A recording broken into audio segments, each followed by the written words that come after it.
Hello to you and you over there. Welcome high atop the grandstand as the music continues to play. Now, ladies and gentlemen, before I get to today's program changes, there aren't many of them. We'll let you know. We've had some moisture. Say it with me, moist. So we've had probably a couple, 3 inches of rain here in the last 36 hours. But the track's probably going to be good to fast or wet fast. That's my predictions. So we'll see when the stewards arrive. I'll give you the changes in the program right after this. Please rise if you are able for the playing of our national anthem.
If you have not seen the TV monitors, well, shame on you. Here are your changes real quick. Only 3 scratches thus far have been announced to me in this edition of the Fairmount Park afternoon that is Saturday.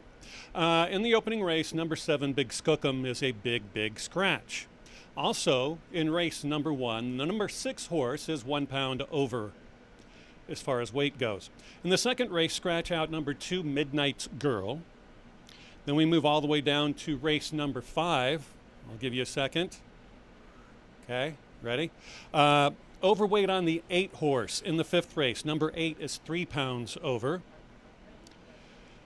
In the 6th race, jockey change on the 8, Lookin' Macho. Lookin' Macho number 8 to be ridden by Alvin Ortiz.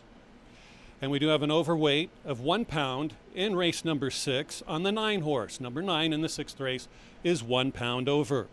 Scratch in the 8th and final race, number 8, 1 Putt Richie. Now, let's get to more better things. And Peter Lurie with his prognostications yet to come. How you doing, Peter? I just love the fact that you use the term prognostication. Love that. I'm doing okay, my friend. By the way, dig the Hawaiian shirt on a day that just got 3 inches of rain. Welcome, everybody. It's a beautiful day in the neighborhood out there in Collinsville. As he mentioned, it looks like it's going to be somewhere in the neighborhood of good to start off and then probably going to fast. Why? Because it is very warm, and whenever it's warm, the track will dry quickly. So we'll have to see how the first couple of races come down. I'm happy to see there weren't a lot of scratches there, which didn't have to change too many tickets. I just made my early pick 5 a little smaller. As far as the rider standings, they really haven't changed.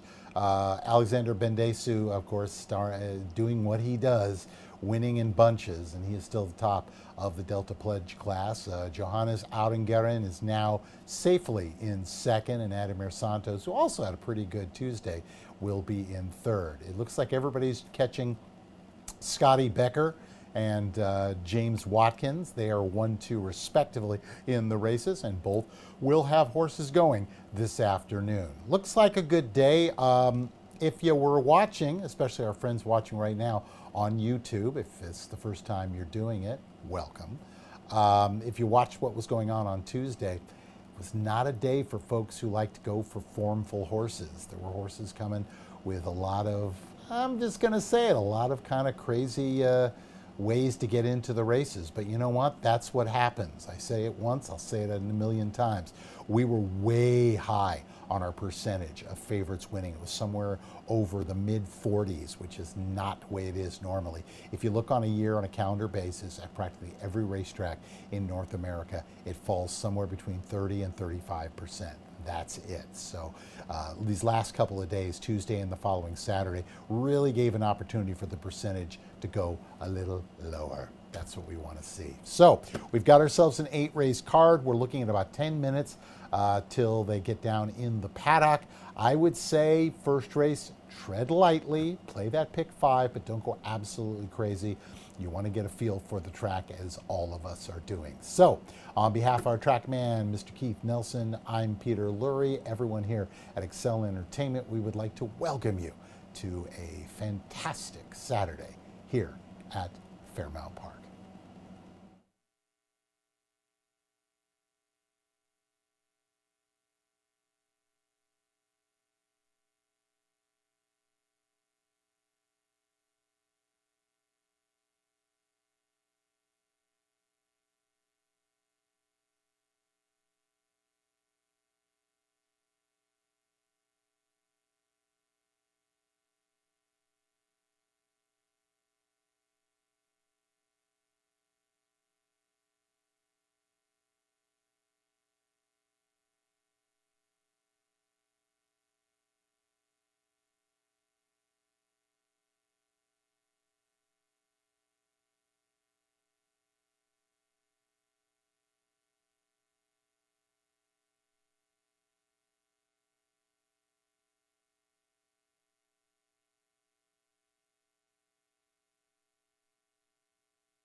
14 minutes to post. Welcome back, everybody. It's the first race on the card for our Saturday card. And as we were just mentioning, we were wondering what the condition was going to be for the track. It is now official, wet fast. So it should be speed favoring. I think, if anything, it should be a fair track. So we'll see how it plays itself out.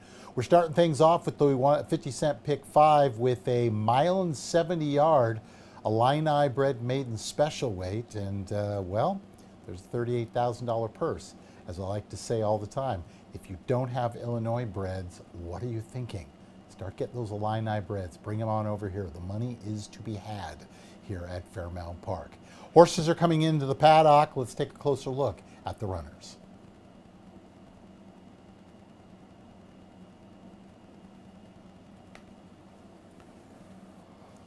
Groom with the yellow vest on, that is the 4, Hang Tough, who is currently co-favored right now at 2-1. I like this horse on top for Robert Pompel. Pompel's having a good meet. I've got him listed, though, as tricky in this race. I took him on top, but it's not a guarantee by any stance. This horse has had one 2-turn race out of 12 lifetime starts, and it was not a good one. It was back on July 26th of last year here at Fairmount Park.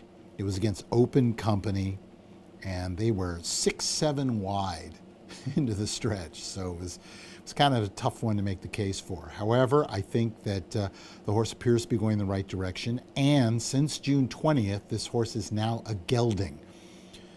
So it could be anything. They could have been doing that because they want to get him to be more focused. I had one once. I got a call from the trainer who said, "Hey Pete, we're gelding your horse," and I said, "Why?" He said, "Well, he's trying to hurt the groom." So, and a lot of times it gets them to relax a little more and get their mind on business. So we'll see how it plays itself out. Pompel, from a sprint to a route, he's 12% as far as his horses as a whole, not based on a big sample. Sprint to a route, 15%. So that'll be interesting to see how this thing plays out. Maiden special weights as a whole on a sample of 130, he hits at about 8%. So he's had plenty of chances. This would be a baker's dozen if he's going to be successful. Let's move our attention over to the 6, My Patriot, for Fernando Bahina, 3-year-old Rattlesnake Bridge. I think this horse has got possibilities. It's the first time they're going to have this grandson of Tappet with a skip-away mare, so it's got to be an older mare, for Louise Penn.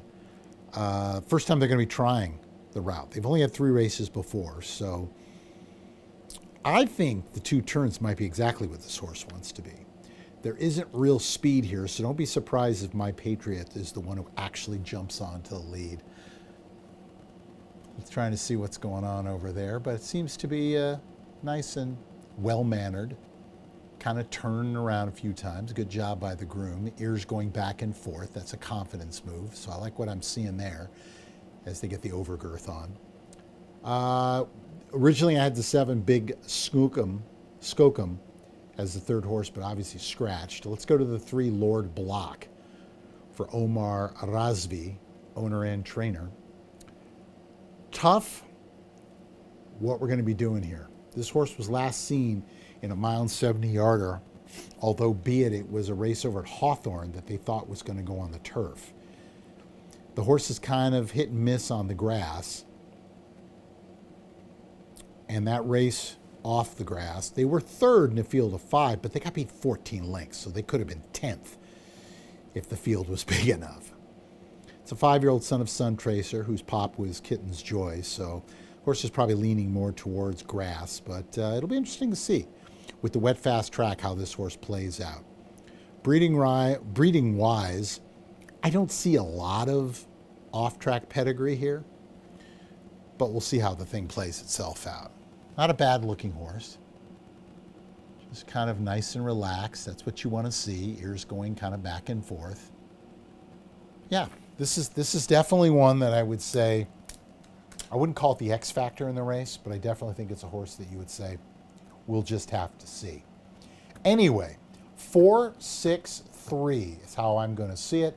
With that scratch to Big Skookum, I am going to put this horse, we're just going to use the 4 and the 6 in our pick 5 selection. So it's a $36 ticket, and you'll see it up on the lab. If you want to play, I say go for it. If you don't, come up with your own ticket.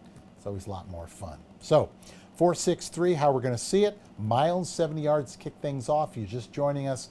It is a wet fast track today. Good luck.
Race number 1 to go a 1 mile 70-yard distance. These are Illinois bred or foaled maidens, 3-year-olds and upwards.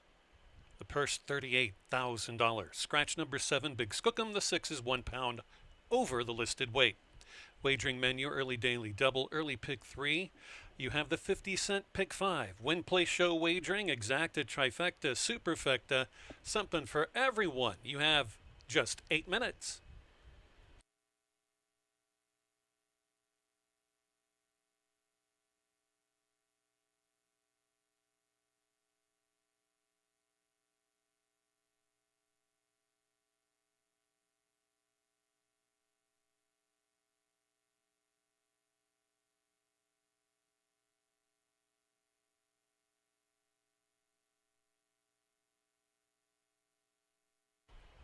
Join us on YouTube, Fairmount Park Racing. Click on the live icon and you're right there live.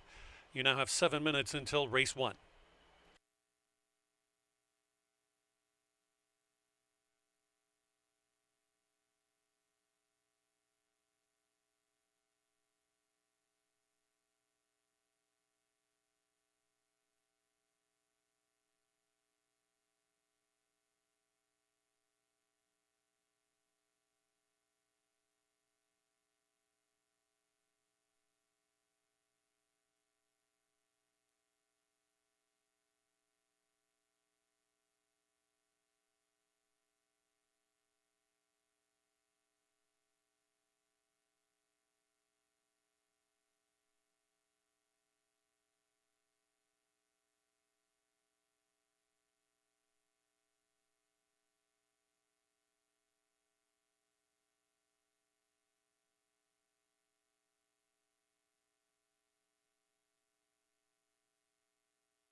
4 minutes.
Two minutes.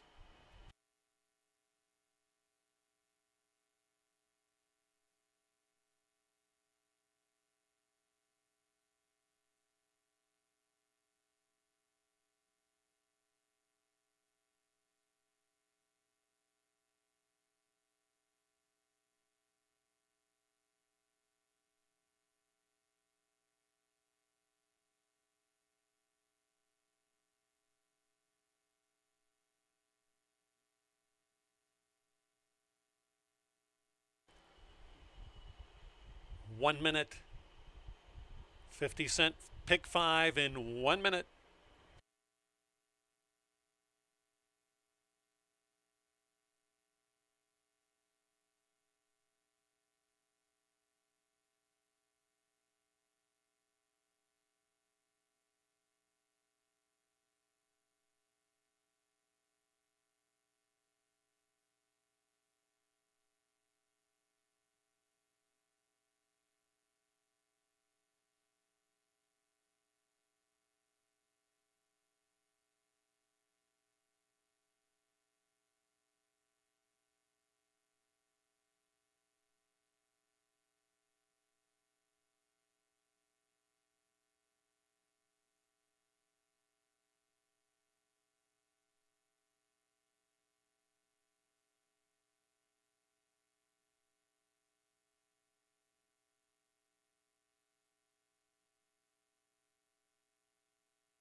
First race field headed towards the gate.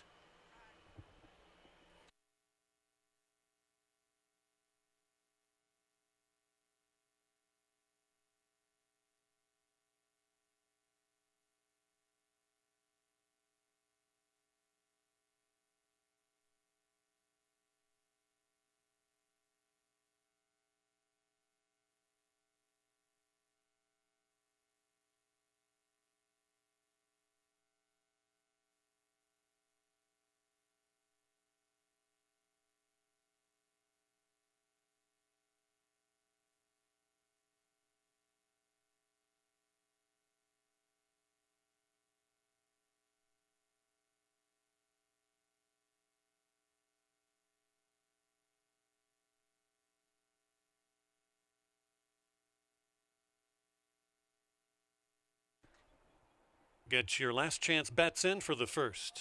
They've reached the starting gate.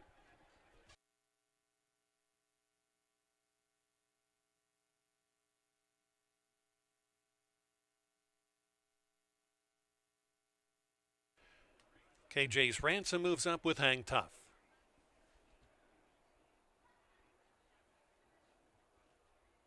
Mike's Last Call, Position Our Luck.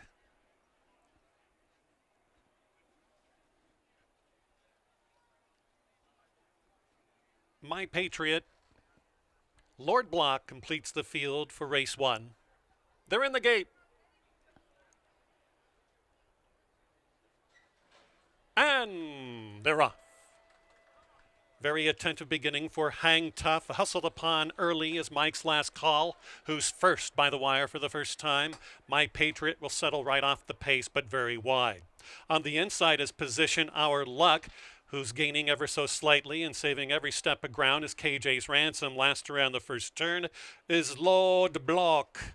On the front, it's Mike's Last Call getting the first call by a length and a quarter. Position Our Luck puts ahead, now a half a length in second. On that one's outside comes Hang Tough third. Fourth is KJ's Ransom, backing off a little bit headstrong. My Patriot runs fifth, and still last, but attentive nonetheless, is Lord Block. Opening quarter for the Illinois-bred maidens, 24-3. Pretty zippy for the front for Mike's Last Call by 2. Lord Block is still hanging out with Hang Tough on its outside. The rail opens briefly for KJ's Ransom to make it 3 abreast in second, third, and fourth. Running fifth, and on the far outside is My Patriot.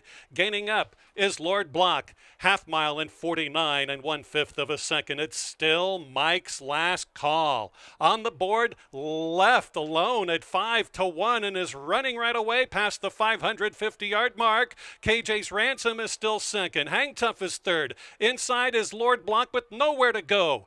Back we have My Patriot, and still Position Our Luck has 8 lengths to find. They're into the stretch run in the opener. Mike's Last Call has led every step. Here comes Hang Tough down the center of the course. Also there is Lord Block, but they all have to catch Mike's Last Call. Mike's Last Call beat them all.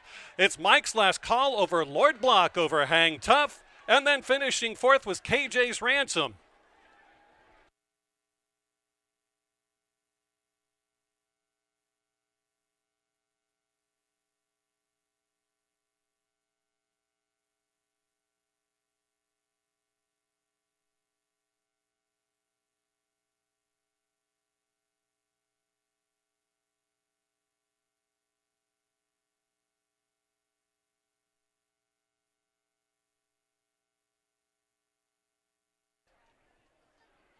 Five, 3, 4, 1 in race 1.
Welcome back to the winners enclosure. Winner of the opener at 5-1 is the 5. Mike's Last Call and jockey Corey Orm.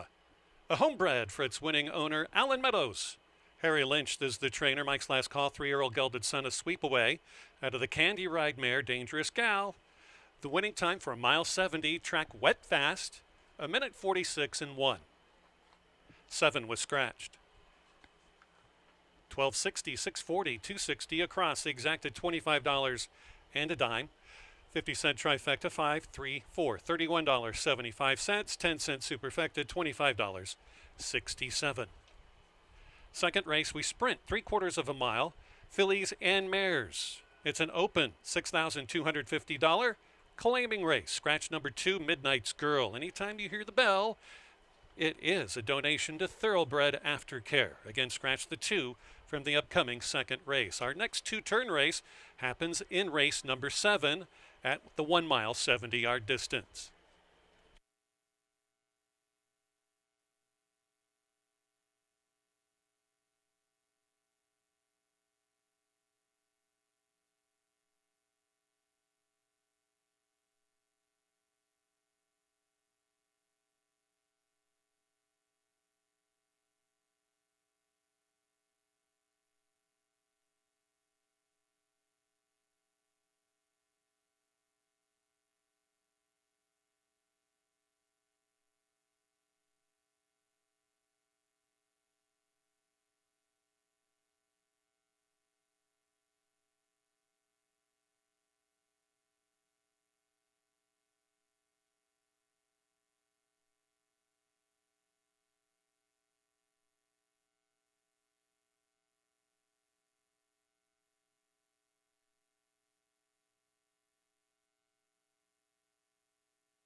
Welcome back, everybody. 14 minutes to post. Second half of the Daily Double. Race number 2. Start of a $1 pick 3 and a $1 pick 4.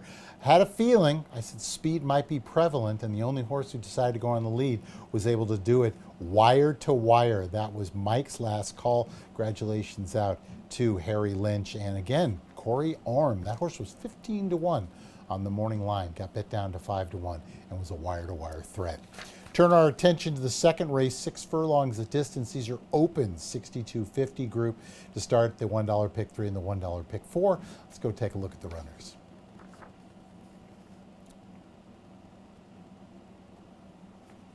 Stagflation for yours truly.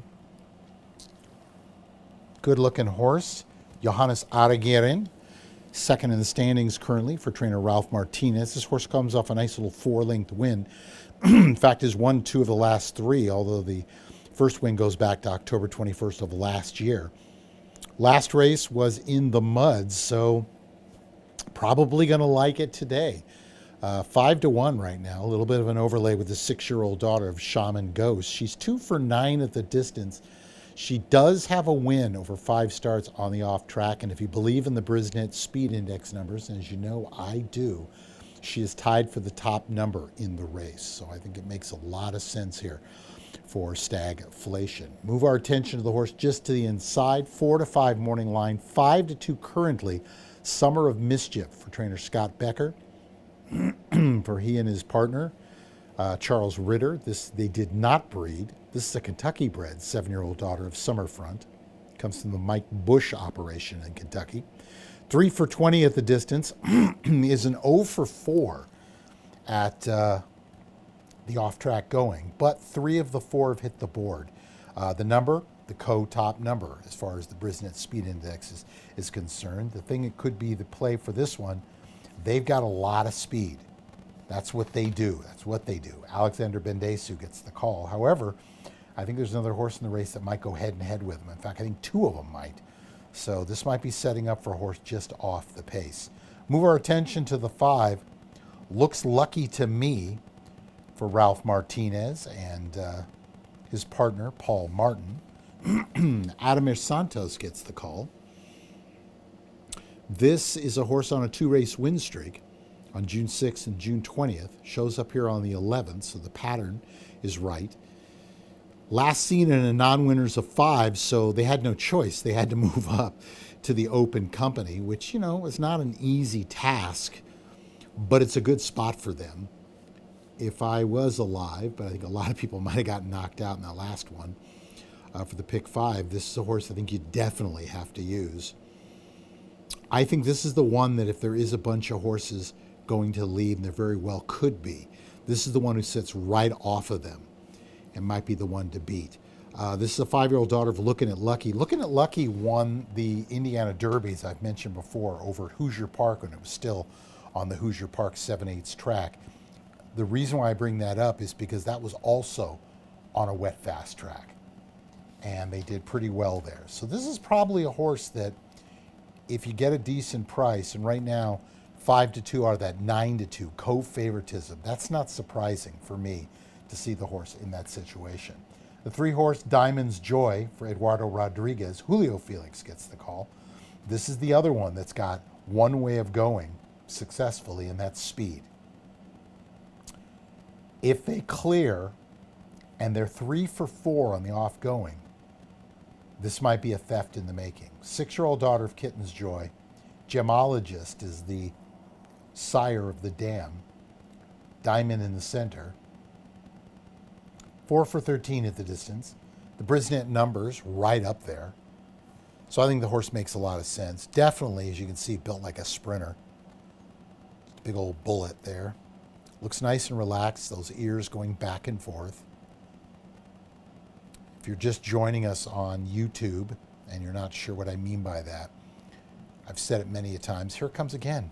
When those ears are going back and forth, that is really a positive sign. That's a horse that's very confident, who's also very aware of what is around he or she. And you want to see that. I like that. I like it when I see, once they're on the track, if I see those ears go straight forward, I like that too, because that is the horse that's telling you they're all business. They're ready to go. So I think it makes a lot of sense. Do want to mention, I thought there was a horse in there that could be a long shot, and that's Alternative Grace, the one horse for Harry Lynch. Lynch got the possibility of going for back to back. This horse has won 3 of the last 4 races. Has never been on the off going before, but I think this is one that could be interesting with a high flying Victor Lara aboard. So 7653 is how I see it. Maybe if you have extra money for that pick 4, you might want to throw the one Alternative Grace in there, but we're going to leave the 7 on top. That is stagflation to get the money here in race number 2. Good luck.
Fillies and mares.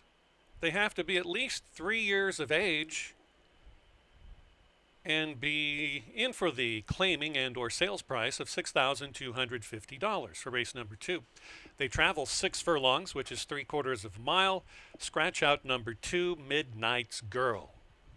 Post time in 7 minutes.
The early $1 pick 4 starts in 6 minutes.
You have 3 minutes.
Still have time for all wagers in the upcoming second.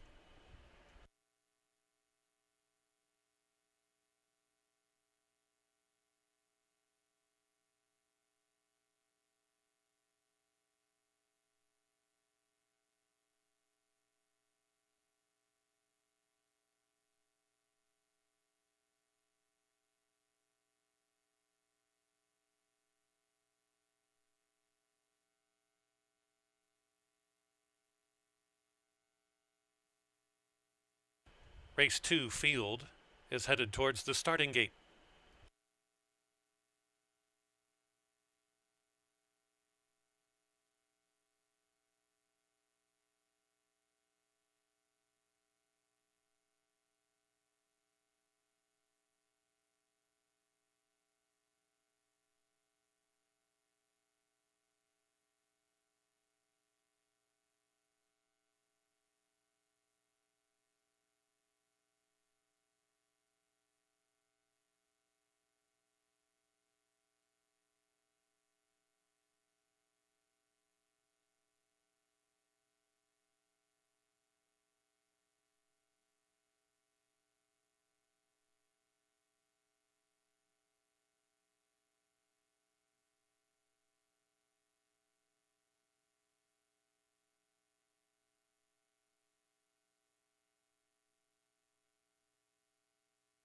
Loading in for the filly and mare second.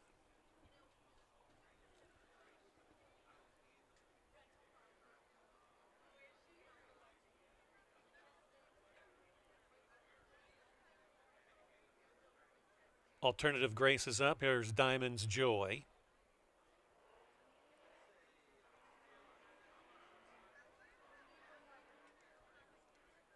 Summer of Mischief.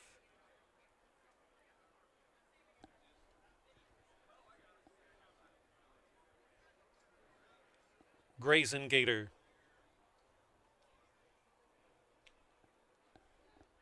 Stagflation, last one up. They're in the gate. Flag is up. And they're off. Boxed in at the start was Looks Lucky to Me, having a tough time of it. Out very well is Summer of Mischief, puts a length on Stagflation. Alternative Grace seems happy enough to be along the inside fence in third. Back and forth is Diamond's Joy, about 4 off the lead. Next comes Looks Lucky to Me after an interesting beginning, who's rolling up on the far outside, and Brazen Gator brings up the hind end. 6 lengths would cover them. Opening quarter mile in 22 3/5 of a second. Running away is Summer of Mischief, out to a 2.5 length lead from Stagflation, still positioned second. Under a drive is Looks Lucky to Me, who's gaining. Out of the pocket comes Brazen Gator to take over fourth from fifth sitting Alternative Grace, and not today for Diamond's Joy's backing out of it. Past the quarter, onto the straightaway they go. Half mile 47 3. It's Summer of Mischief going to have to fend off Stagflation, who's asked to do a little bit more but can't. It's Summer of Mischief gaining ever so slightly on the outside as Looks Lucky to Me. There's no catching Summer of Mischief. Odds on at 4 to 5 will win by about 3 3/4. Photo for second that might go to Looks Lucky for Me over Stagflation, and Diamond's Joy made up a ton of ground to hit the super.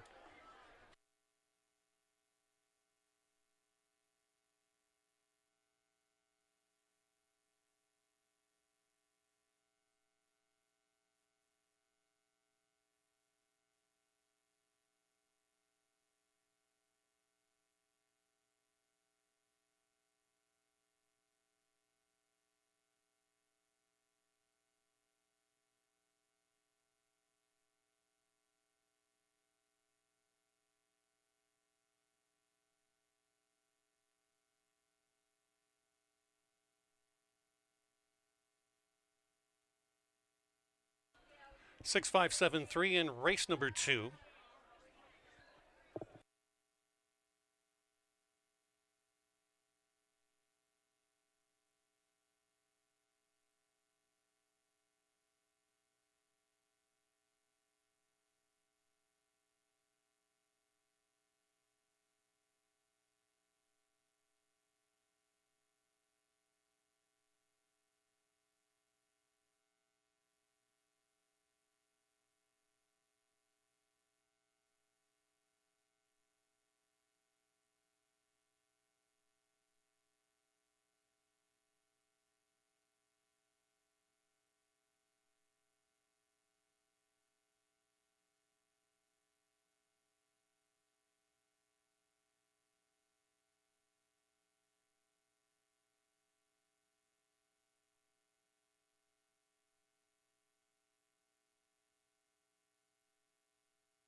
Into the winner's circle steps number 6, Summer of Mischief, and jockey Alexander Bendezu. Co-owned by Charles Ritter and trainer Scott Becker. Summer of Mischief is a 7-year-old daughter of Summer Front out of the Congrats mare Trio of Mischief, bred in Kentucky by Mike Bush. The winning time, 6 furlongs, 1:12 and 18/100ths of a second. The exacta, $4.50. Trifecta, pretty much the same. Early daily double, 5 with 6, $24. Superfecta, almost $3. In race number 2, the 4th place finisher, Diamond's Joy, was claimed for $6,250 by new owners. That's Dive Bar Dreamers. Christine Connolly at the helm. New trainer of the 3 will be Ralph Martinez. Upcoming third race, field of 8. They sprint 5 1/2 furlongs. Fillies and mares, 3 years of age and up, non-winners of a race yet in 2026. There are no changes to race number 3, post time in 21 minutes.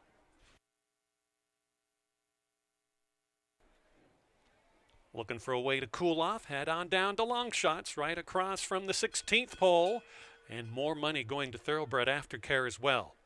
Head on down to Long Shots. They got something for your taste buds as well to cool you off. And then some. Long Shots across the track from the 16th pole.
Welcome back, everyone. 17 minutes to post for race number 3. Favorite does prevail. The one thing I've seen so far in the first 2 races, and I don't think I need to tell you if you're paying attention, all you YouTubers out there, you got to be on the lead. or at least so far, that's what we've seen. It could change as the day goes on, but it seems like whoever clears, it's their race to lose. Anywho, third race on the card, 5.5 furlongs the distance. We are looking at a 4,000 now winners of one in a year. The horses are down in the paddock, so let's take a look at the runners.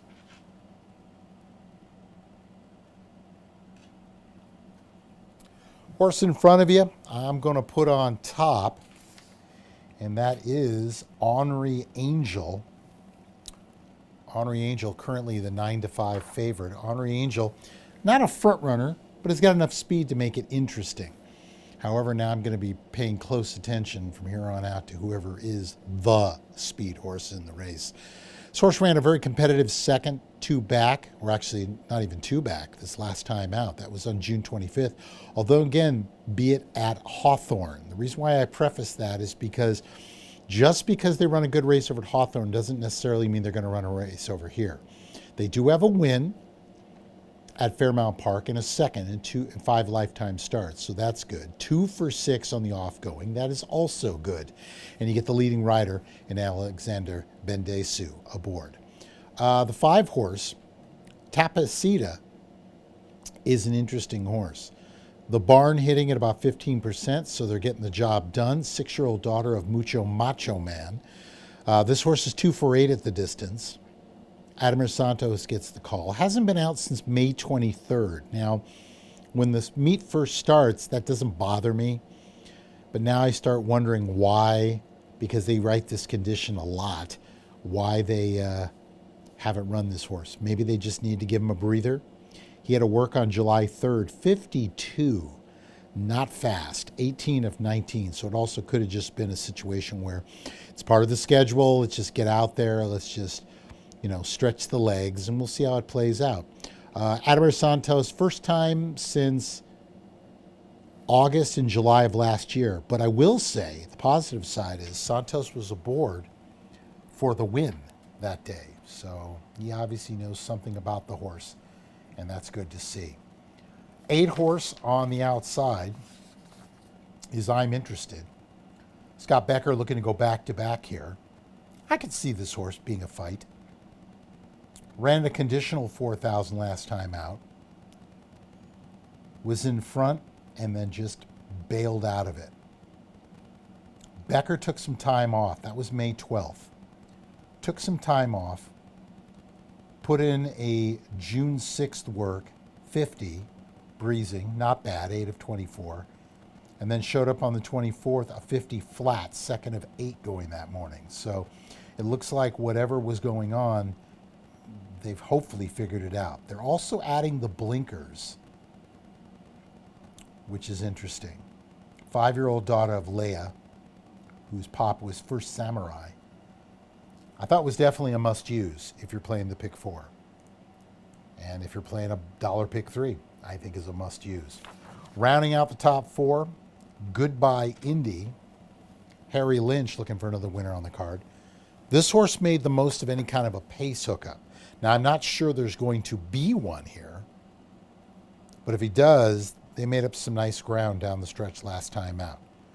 Johannes Arengering was aboard that day, will ride today. 4-year-old daughter of Isotherm is an 0 for 3, though, hitting the board at the distance, so a little bit of a concern. 4, 5, 8, 3, how I see it. If you're playing a pick 3, I would use the 4, 5, and 8, but I'm going to stick with the 2-1 favorite currently. Henri Angel Bendesu looking for a victory on today's card. Good luck.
fillies and mares 3 years of age and up that have not won a race in 2026. 4,000 the claiming prize or price.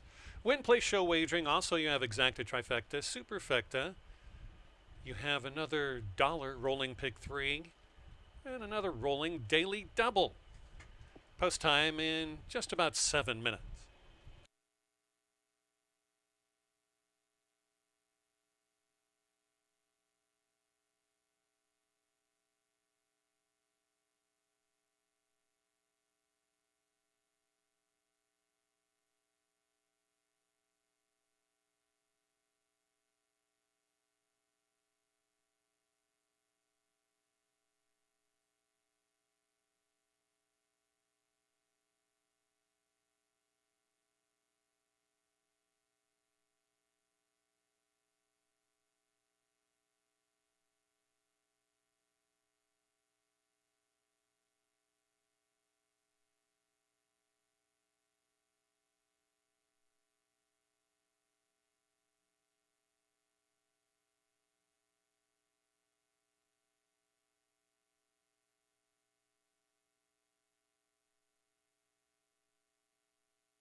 Post time for the third race in 5 minutes.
2 minutes.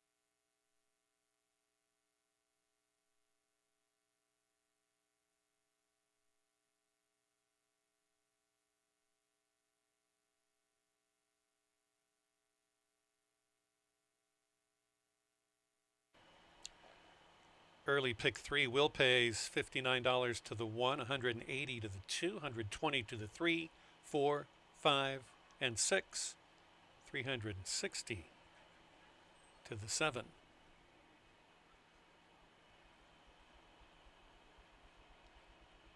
And to the 8, $90.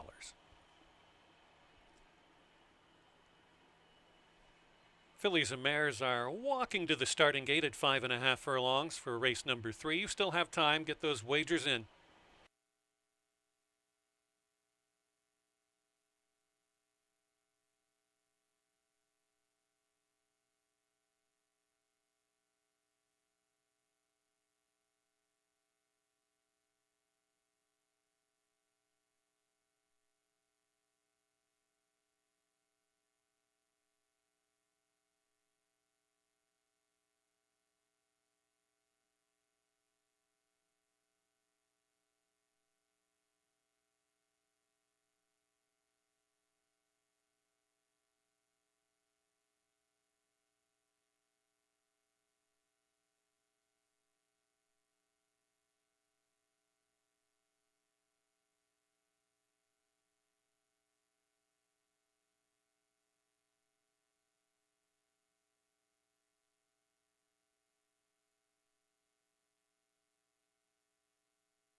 A little intermittent shower before the 3rd.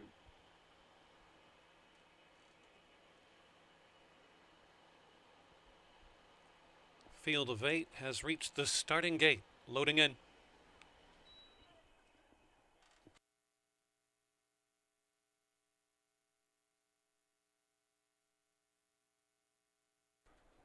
Freedom Attack and Tapacita. Echo Dreamer looked great in the saddling paddock.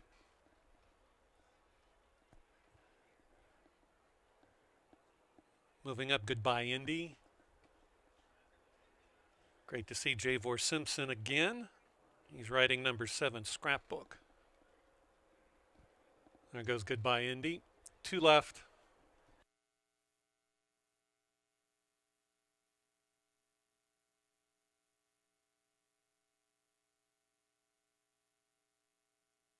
Ornery Angel. Fillies and mares, 5.5 furlongs in the gate. And they're off. A bit rank at the start was Echo Dreamer. Out very well, Scrapbook and I'm Interested duel. Underneath comes Freedom Attack and Anna After Midnight. 4 of them throw it down. Back in 5th is Henri Angel. 6th on the outside is Echo Dreamer. Right between those two is Tapacita. And bringing up the end is Goodbye Indy along the fence. Wide open up front. Dropping anchor is Freedom Attack back from 1st to 3rd. There goes Anna After Midnight by a length over I'm Interested. Freedom Attack wants to get out off the fence. Here comes Scrapbook at lofty odds, gaining up into 4th. 5th comes Echo Dreamer, who means business. Way back we have Henri Angel losing touch with Tapacita. And still the back marker is Goodbye Indy. They're into the straightaway. Way out wide, about 8 paths off the fence is Echo Dreamer past the 330. They all have to catch Anna After Midnight at 14 14 to 1. Here's Freedom Attack to do just that. From the clouds, a scrapbook inside Henri Angel. Anna After Midnight. Upset special by 2 lengths over Freedom Attack, Henri Angel, and Scrapbook.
Into the winner's circle steps 14 to 1 upset winner number 2 after Anna After Midnight and jockey Javier Tavares.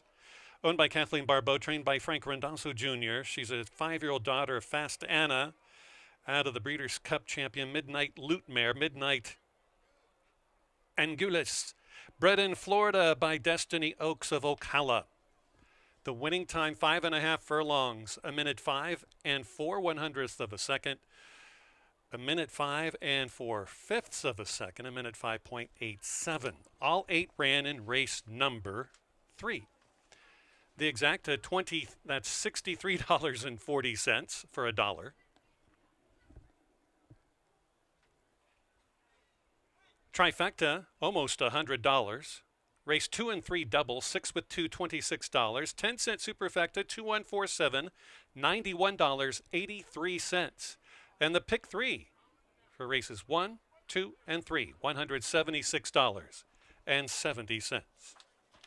In the 4th race, we go 5.5 furlongs again for fillies and mares. Non-winners of 3 races, lifetime. $5,000 the claiming price, no changes. To the field of 9 coming up next for the Joe Carsagno Memorial Race. Post time for the 4th race coming up in 20 minutes.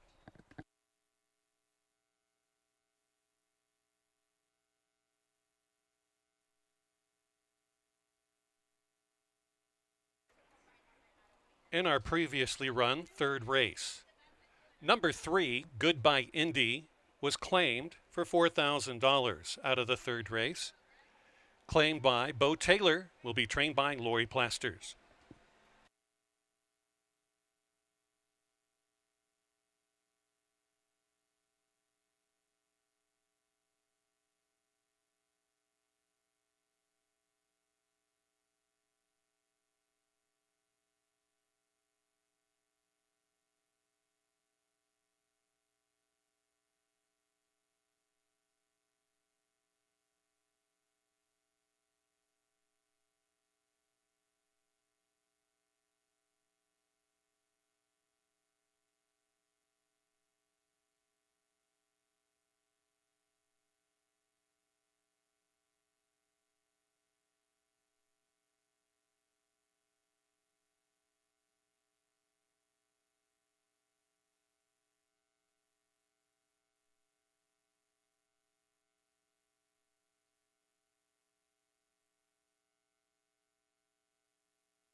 15 minutes to post, race number 4. Welcome back, everyone, especially our friends watching over on YouTube. I got to tell you, and I mentioned in the beginning, speed will probably be very prevalent. We've seen 3 races so far, all 3 won wire to wire.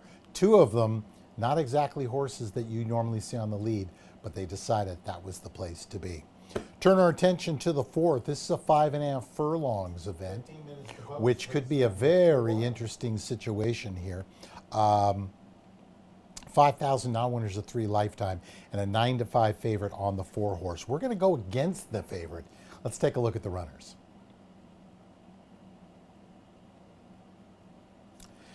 Two horses, Thirsty Natalie. Got to give the love out there to Terry Levenger and John Maroney.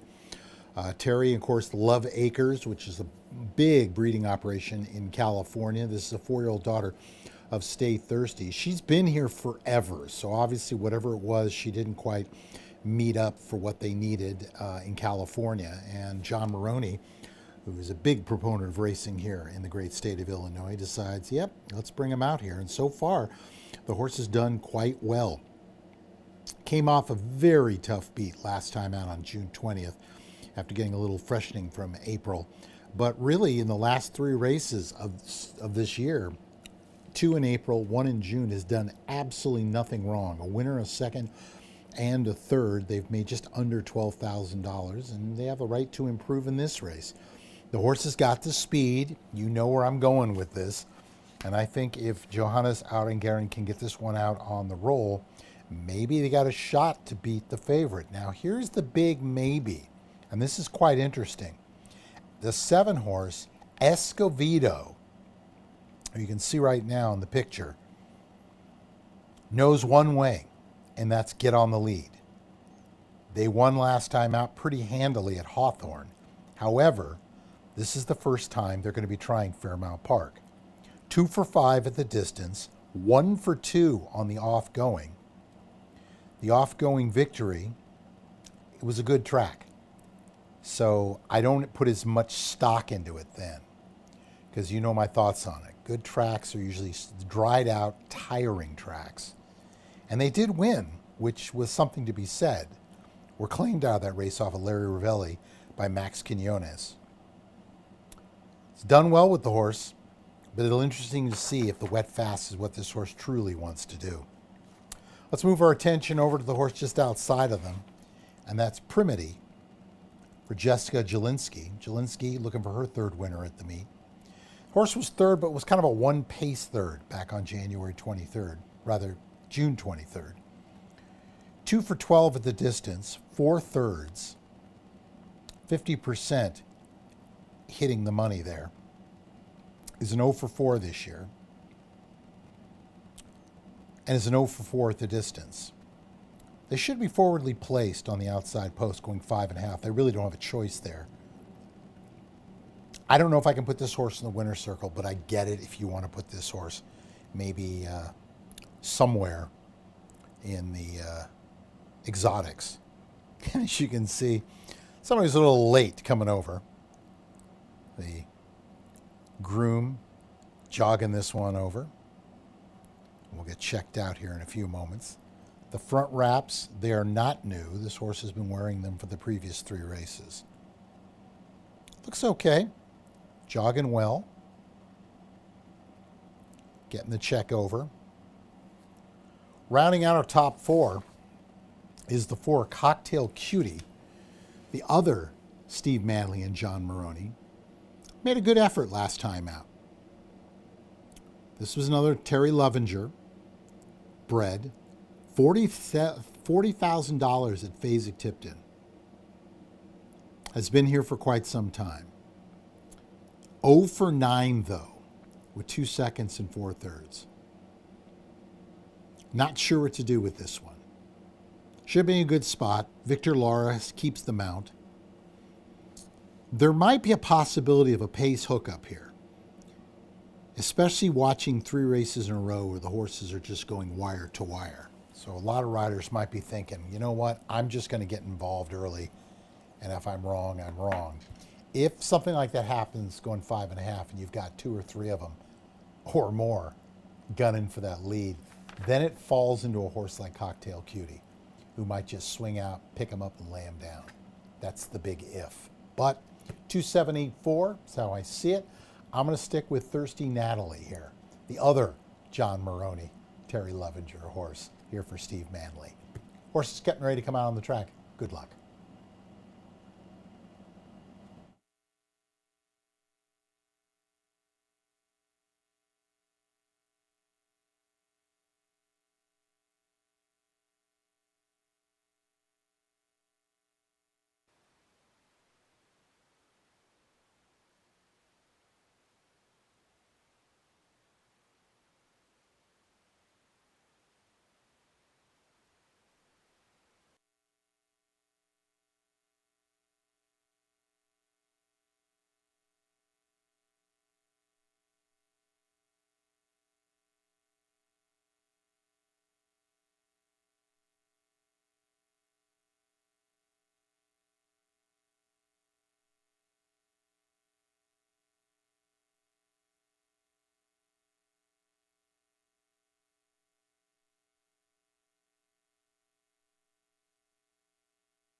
Race number 4 to travel 5 1/2 furlongs again. The claiming price is $5,000 for fillies and mares, 3 years of age and upwards that have never won 3 races. This is the Joe Carcano Memorial Race. Field of 9. There are no changes to the 4th.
4 minutes. You have 4 minutes.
You have 3 minutes.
They're approaching the starting gate. Final wagers, please.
Loading in for the fourth.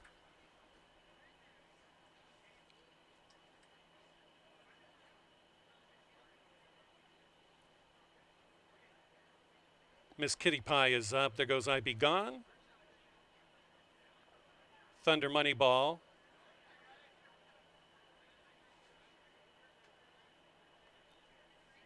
Rialta.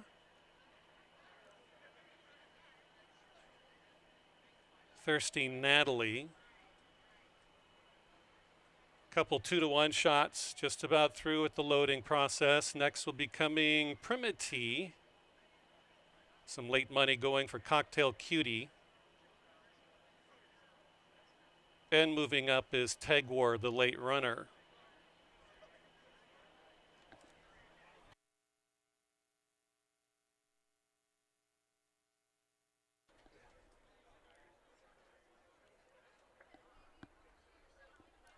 Waiting on the 4, Cocktail Cutie.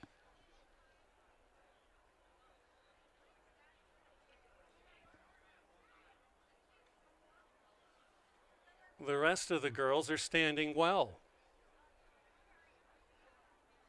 Cocktail Cutie worried about going to long shots.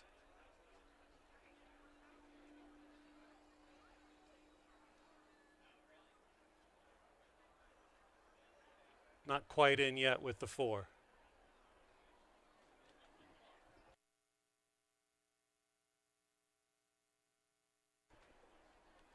They're in the gate. Field of 9.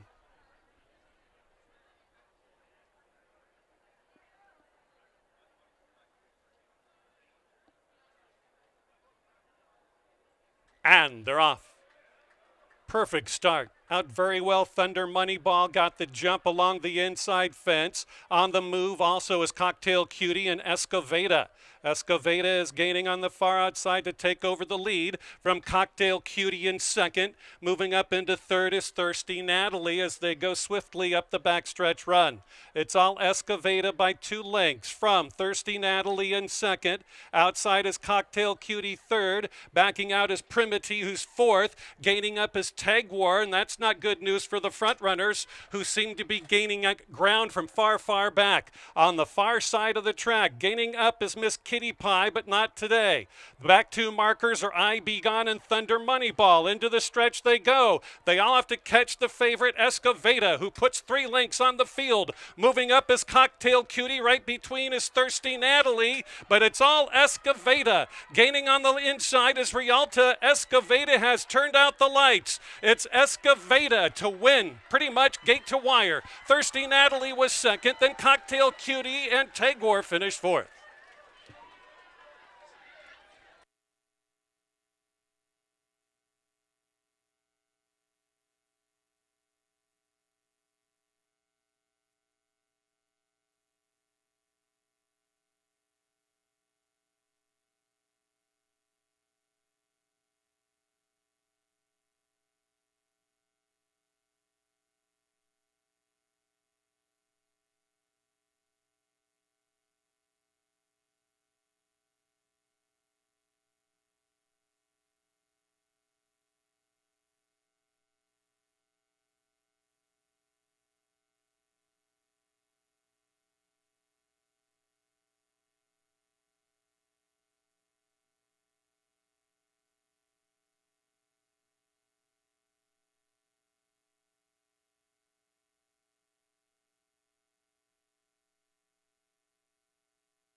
The Joe Carcaño Memorial Race goes to number 7 Escovedo and jockey Alexander Bendezu with the riding double.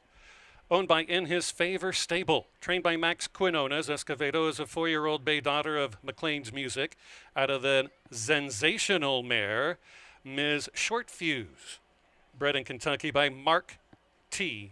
Anderson. The winning time for 5.5 furlongs, 1:06 and 30/100ths of a second. 7, 2, 4, and 3. $543, $280 across the board. The exacta, almost $7. Congratulations to the winning connections and the folks here celebrating the life of Joe Carcaño.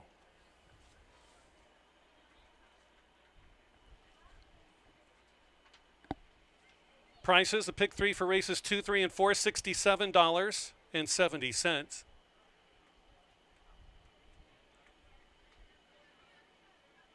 Exacta, $6.90. Trifecta, $9.70. Race 3 and 4 double, $45.60. 10-cent superfecta, $7.81. Race number 5 coming up. The 8 He Gone, 3 pounds over the listed weight. Field of 8 to go, 6 furlongs. More donations to Thoroughbred Aftercare. $10,000 allowance optional claiming race. Post time for that in 19 minutes.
"15 minutes to post. Race number 5 coming up, and an optional claiming non-winners of 1.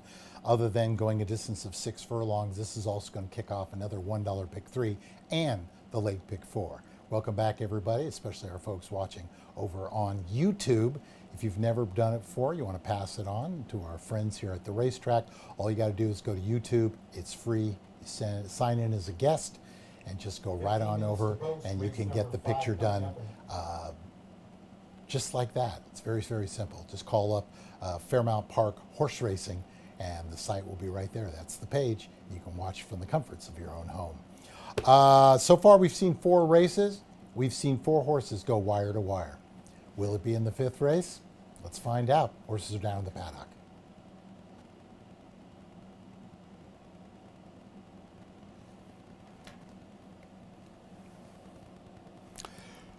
For my money, the horse in front of you here, that is the 7, Jimmy's Big Day.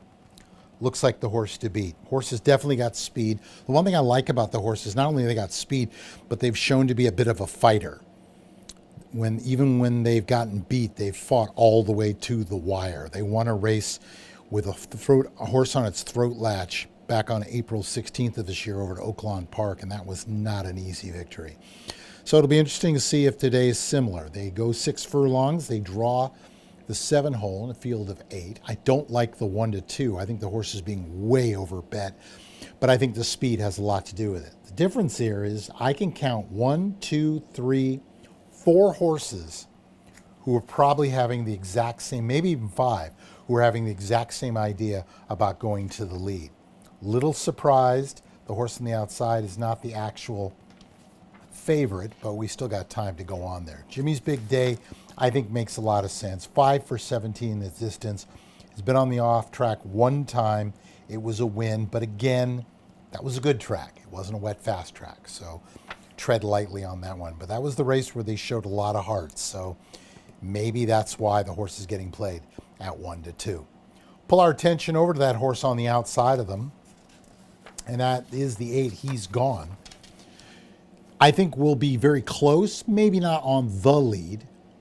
I think if they try to push the whole way, it's going to compromise them. But this horse over at Hawthorne on May 26th was in a war the whole time and ended up 3rd, beaten 5 lengths. So I think it makes a lot of sense. Since the June 14th race has been gelded. So it'll be interesting to see if that helps this horse at all. 3-year-old son of Omaha Beach, whose papa was Warfront, a city zip mare by the name of Songburst. 1 for 2 in the winner's circle at the distance, which they're obviously bred top and bottom for. They've never been off the board. 2 for 2 at the distance of 6 furlongs. Tried it 1 time on an off track, but again, that was a good track, so I'm not going to worry about it one way or the other. Johannes Arengaren, solid 20% rider here at the meet. Looks to be in a really good spot. Turn our attention over to the 4, that's Cool Memory. Blinkers go on, the 6-year-old son of Collected. Yet to hit the board in 2 tries at the distance, but likes the off going. 2 for 3 in the winner's circle. A muddy track on April 18th, that was a win. And that was the last off track they had been on. So the horse makes a lot of sense. The barn's hitting at 15%, and they're adding the blinkers, so don't be surprised if their idea is to get involved. Corey Orm looking for another winner on today's card. Horse looks nice and relaxed. Looks like it might be warming up a little over there. He's got a little douse of rain in the previous race. Looking to be in a good spot here. Rounding out the group of 4 for yours truly, the 5 horse On the Money Red. Another horse with speed for Gabe Ratana. 12 to 1 on the line. Overlay 19 to 1 with the leading rider, Alexander Bendesu, aboard.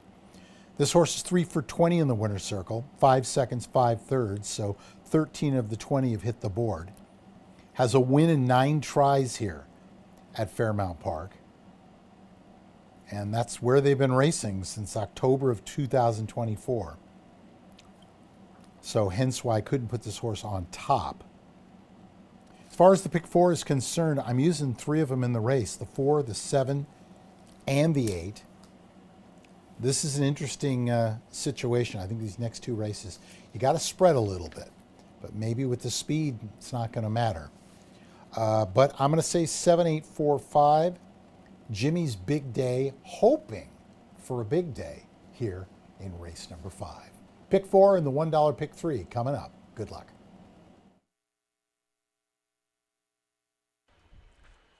Do have a claim from our previous race, race number 4.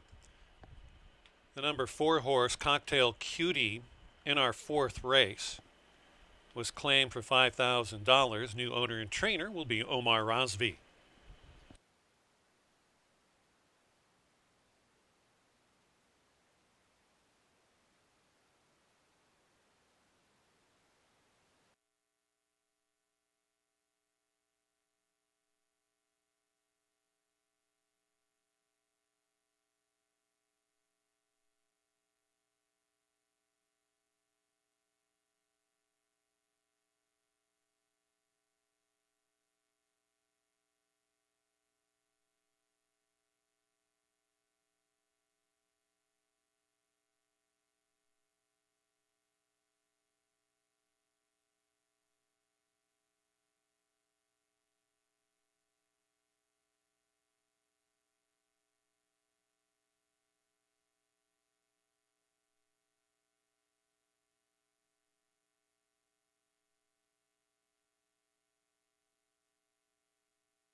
In the upcoming 5th and 6th races, we do have a little bit of an overweight situation here. In race number 5, the 8 He Gone, 4 pounds over the listed weight.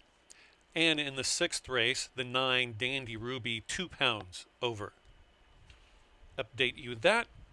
In the 5th race, $10,000 allowance optional claiming race for 3-year-olds and up that have not won a race other than, or they're in for a $10,000 claiming tag. They sprint 3/4 of a mile in the 5th race.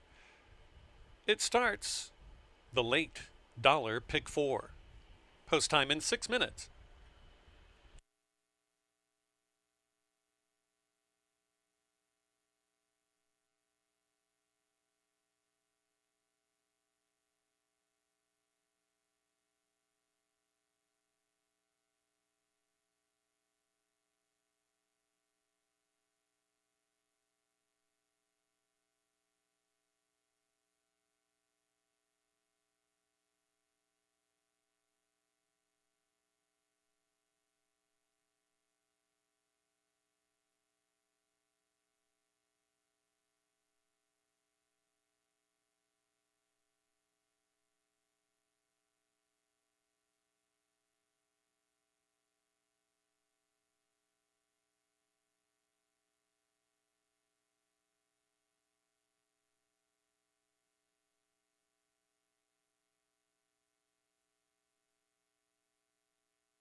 Next live racing performance will be coming up on Tuesday afternoon, the first of 8 races. Hope you can come back and see us. Weather should be a bit warm but less humid today or on Tuesday. So 8 races. Hope to see you back here real soon. 4 minutes until our late pick 4 starts up.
Two-minute warning for all bets in the 5th. 2 minutes.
Less than a minute, they're on approach to the starting gate for race number 5, run in honor of Douglas Meyer.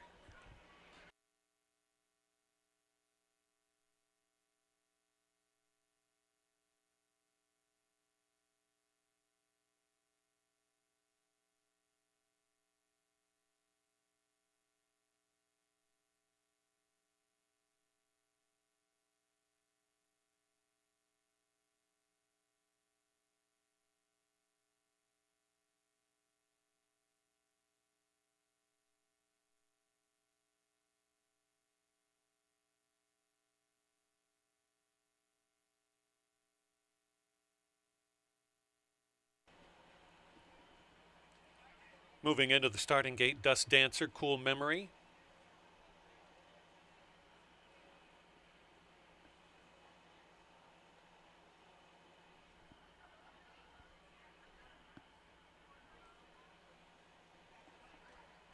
That was Purple Octopus moving in.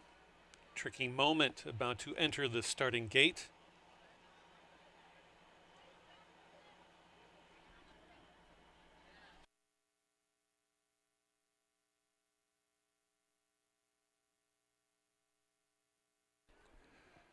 Jimmy's Big Day. Tricky Moment is now in. Mr. Sharpie.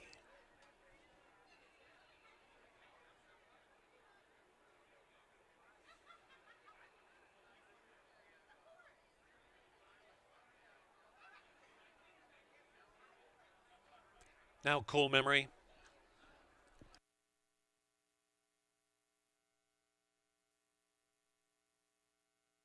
Egon moving into stall 8. They're in the gate. Flag is up.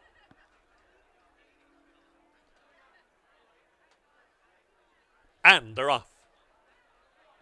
Perfect beginning and hustled upon is Cool Memory. He Gone takes over command. Inside is Dust Dancer gaining up.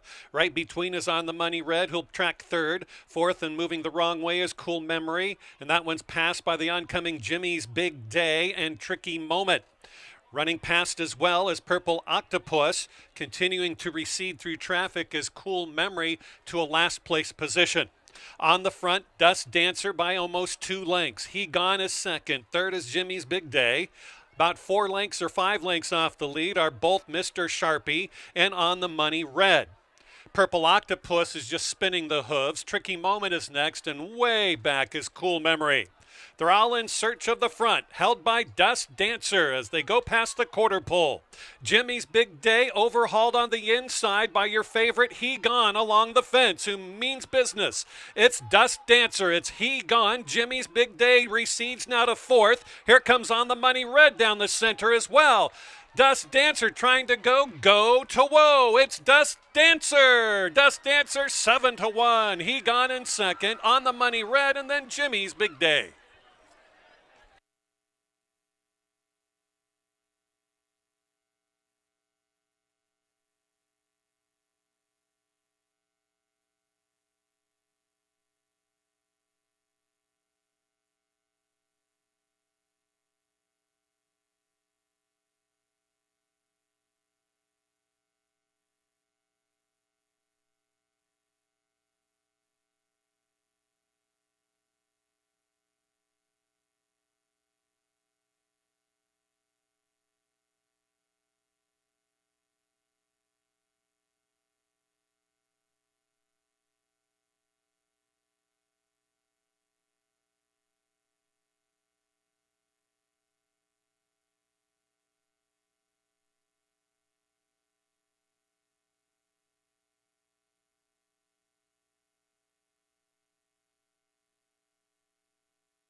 Race number 5, run in honor of Douglas Meyer. 1, 8, 5, and 7. Welcome back to the winner's enclosure. Winner of race number 5, number 1 Dust Dancer, and a riding double for Javier Tavares. Owned by Henry Cortez. Adame, Jose Rodriguez is the trainer. Dust Dancer, 7-year-old bay gelded son of Outwork out of the Henry the Navigator mare. La Sang Royale, bred in Illinois by Dana Wire Thoroughbreds. The winning time for 6 furlongs, 1:11 and 2/5 of a second, 1:11.47. The pick 5, $1,916 and meaningless change. Pick 3 for races 3, 4, and 5, paid 2 of 3, $12.40. The dollar exacta, $33.70. Trifecta, $120.80. The race 4 and 5, 7, and 1 double, $37.40. Pick 5, $1,916. And I believe we have an early pick 4 that paid 3 of 4. 3 of 4 in the early pick 4. 3 of 4, $26.40. In the 5th race, all 8 ran. Coming up in race number 6, make the jockey on the 8 looking macho, Alvin Ortiz. The 9, Dandy Ruby, 2 pounds over. Field of 9 sprinting 3/4 of a mile. Illinois bred maiden special weights. Coming up next in the 6th.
15 minutes to post, race number 6. We've seen 5 races, and we've seen 5 races wire to wire. The prices are there. It's been rough sledding for yours truly, but for those of you who hit that pick 5, congratulations. 1,900 plus in the payoff for 50 cents. Well done. We got ourselves a 6 furlongs, a line hybrid, maiden special weight with that great purse of $38,000 available. So let's take a look at the runners in the race. I'm going a little interesting here with a first-time starter, but let's take a closer look first.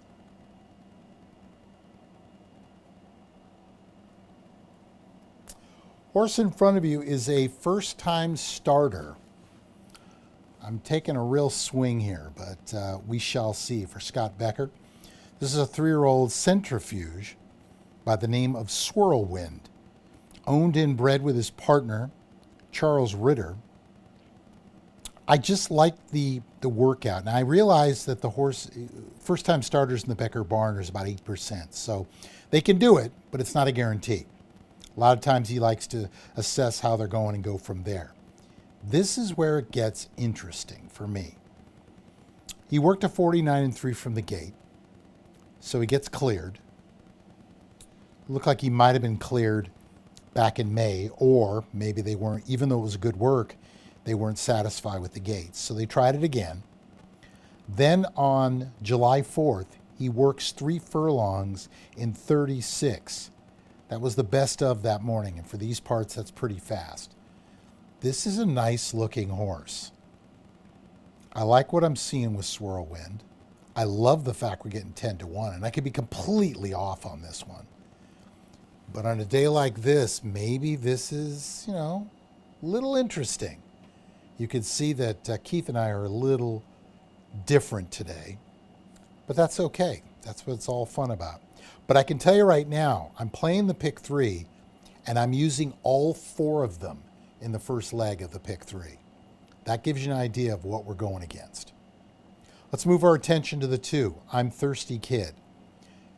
Cinched up there for Harry Lynch and Lynch Racing.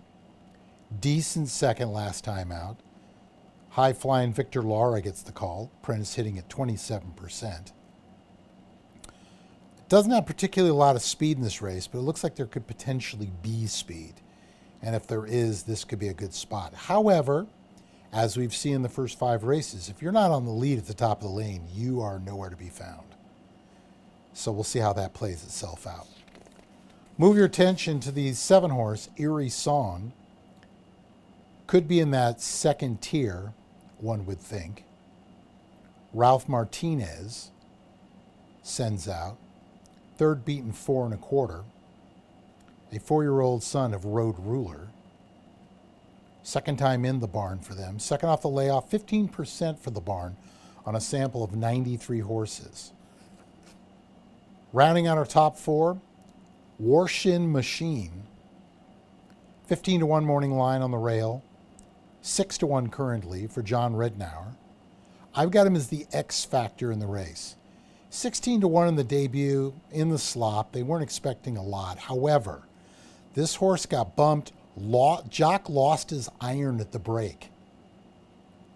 So I'm curious if we're going to see a much different horse today. It's possible. And with the wet, fast conditions, if this horse breaks right with the field and tries to go on with it, this could be that situation you're hoping for. There is John, mountain of a man. Hello, John. He hands it over to Angel Stanley, who's had a really good year so far here at Fairmount Park, hitting at 15%. For a rider, that's big numbers.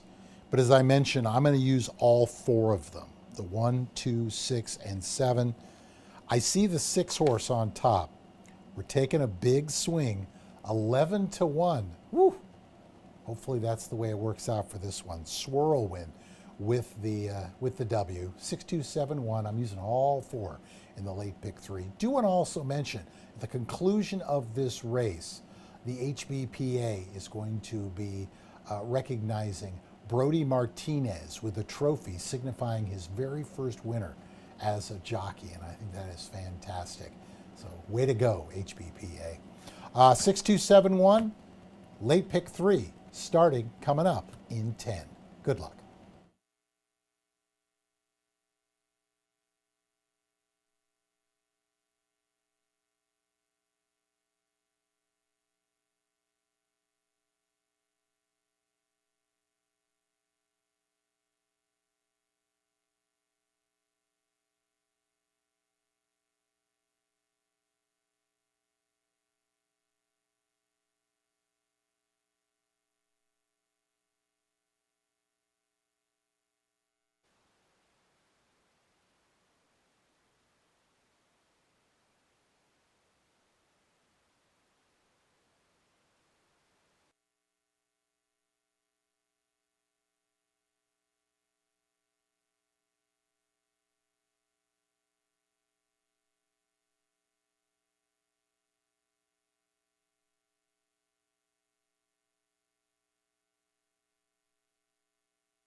Time to play the late pick 3, starting up with this next race. Race number 6, Illinois bred or foaled, maiden 3-year-olds and up, sprinting 6 furlongs. Alvin Ortiz to ride number 8.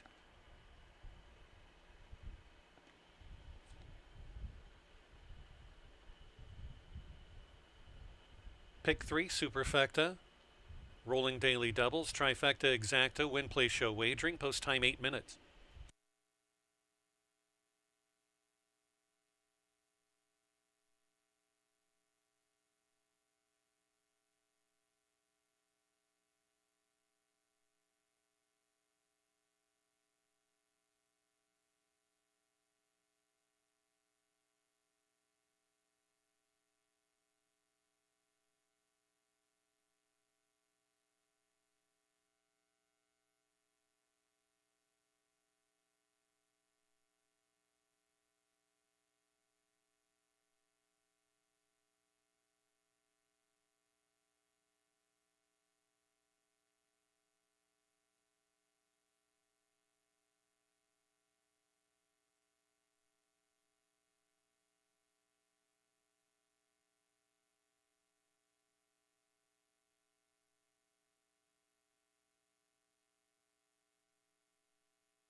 Still have 3 minutes until the 6th. 3 minutes. Special presentation courtesy of the HBPA in the winner's circle following this race.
Illinois bred and foaled maiden specials headed to the starting gate. You have 1 minute.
They've reached the starting gate, loading in now for the 6th. Washing machine.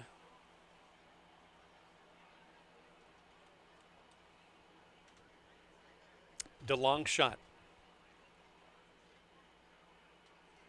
Still have time to get those last second wagers in.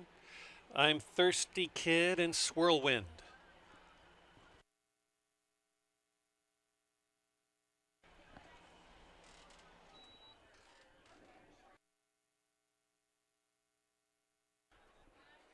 Roadman is next.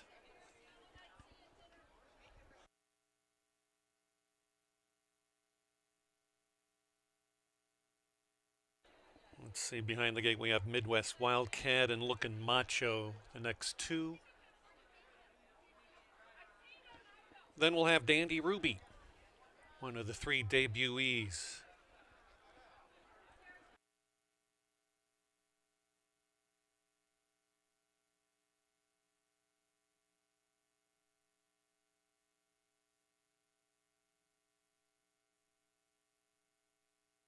Acting up as the sixth, Whirlwind.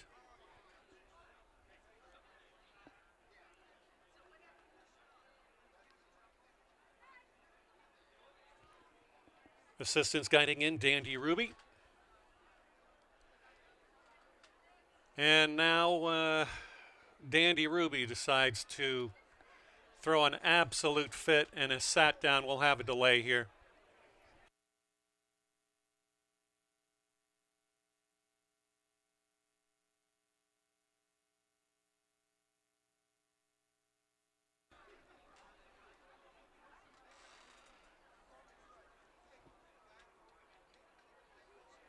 Dandy Ruby just...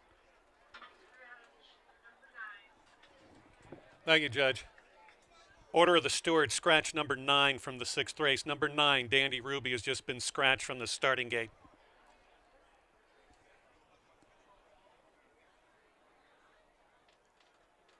So the horses will be backed out, more than likely. We'll see. But the 9 did not act right first time. Assistants still have to extricate her from the gate. Sorry, him from the gate.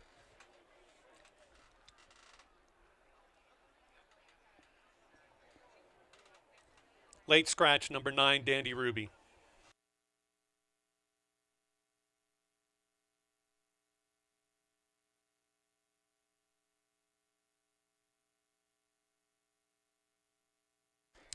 If you had Dandy Ruby in your late pick 4,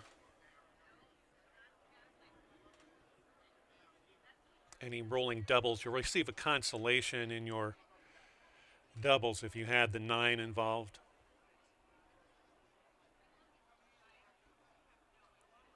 You can see the 9 in your screen there, just got out of the starting gate.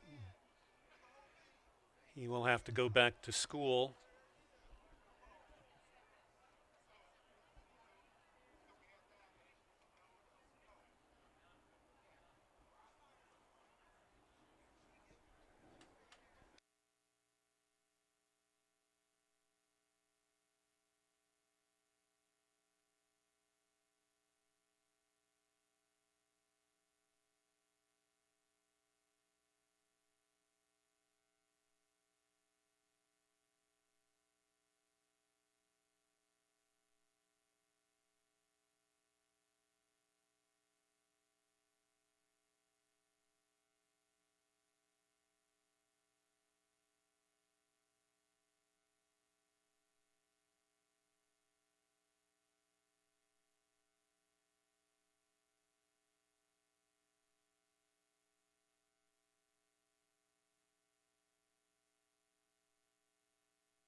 Apprentice rider Johanna Sarangren looks okay. She hopped off the horse before he started acting up in the 9 stall. So 9 Dandy Ruby will be back again in a few weeks. They'll be loading up again here momentarily.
Coming up on our next racing card on Tuesday, we'll have the 1.125 part 2 of the Iron Horse Distance Series. Field of 8 going 1.125 on Tuesday. Hope you can join us for that.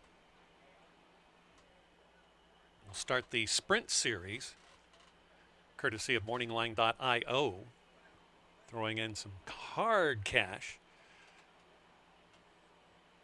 That's for sprinters at 6 furlongs. And that starts up July 21st. Points are garnered by the horses that run. Bonuses are paid to the trainers who run those horses in the series of those long distance races and short races.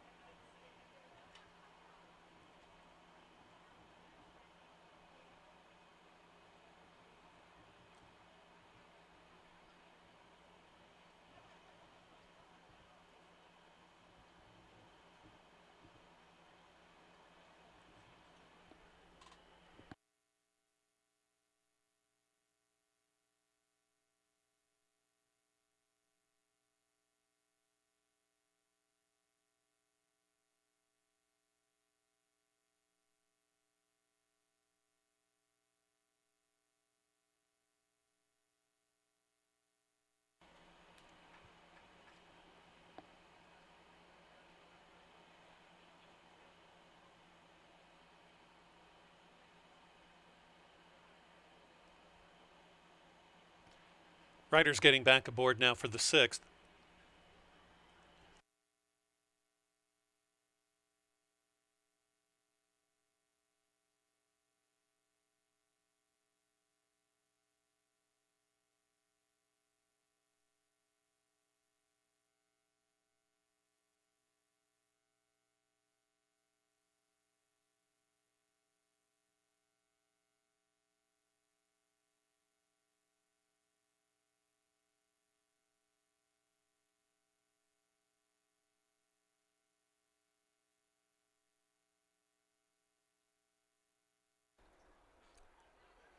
Four left to load. Roadman steps forward.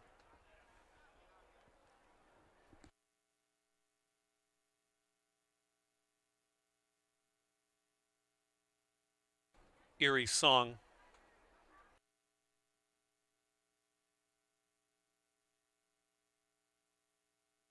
Midwest Wildcat is in, just waiting on Lookin' Macho.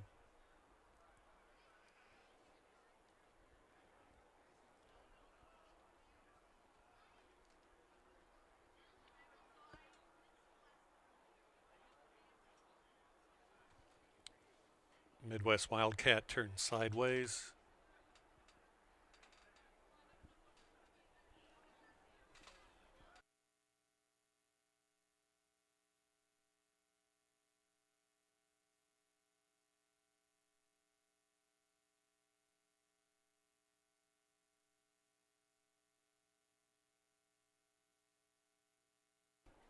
Still waiting on Midwest Wildcat. Looks to be in, and there's Looking Macho. They look right. Flag is up. And they're off. Inward beginning for Erie Song. Out very well. In the center is Midwest Wildcat. Wider to Lookin' Macho. These two are out, and there's Erie Song to Poconos in front. Back and forth is DeLongshot. Fifth and sixth moving up as a team. Swirlwind on debut and Roadman on debut. And the back two markers are Warshin Machine and I'm Thirsty Kid. They're spread out about 8 or 9 lengths down the backstretch, a zippy opening quarter in 22 3/5 of a second. The new leader is Erie Song, who pokes a nose up and won't be denied. Midwest Wildcat backs off. On the outside, Swirlwind is gaining and ever so slightly cutting into the leader's margin. Moving up well is Roadman on the far outside. On the lead past the quarter pole, it's Erie's Song by a length and a half. Now 2 lengths under a drive-through route is Swirlwind. Maybe not today. They all have to catch Erie Song out by 2. Swirlwind is finding it out past the opening furlong grounds now. It's Erie Song still clinging to a length and a half. Swirlwind has him. Swirlwind going to win on debut for Becker and Ritter. It was Erie Song second. DeLongshot was third throughout. Photo for third and fourth.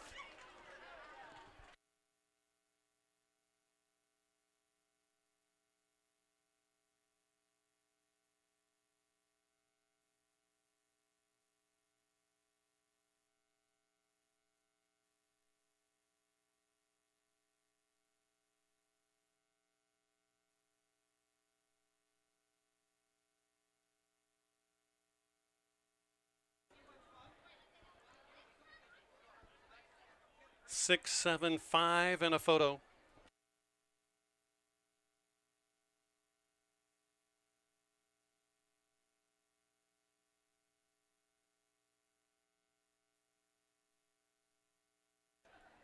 Six, 7, 5, 4.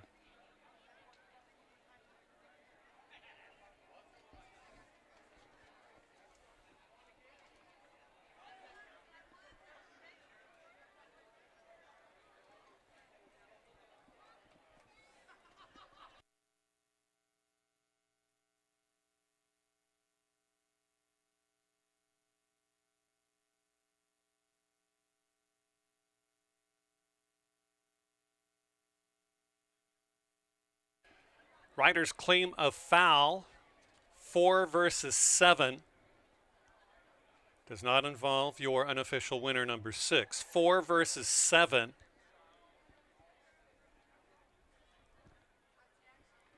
Midway around the turn. 4 versus 7.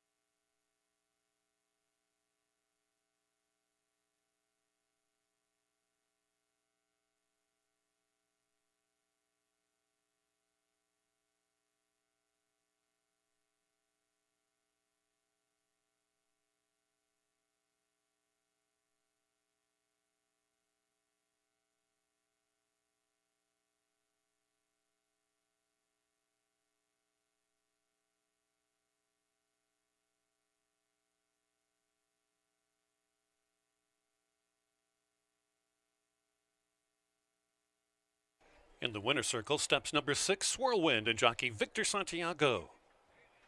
Co-owned and co-bred by Charles Ritter and trainer Scott Becker. Swirlwind is a 3-year-old chestnut gelded son of of Centrifuge, out of the successful Appeal mare She's Appealing, bred by its winning ownership of Ritter and Becker. Swirlwind, in the time of 1:12 3/5 of a second, 112.76. The 9 was gate scratched. We're still under riders claim a foul. 4 versus 7 around the turn.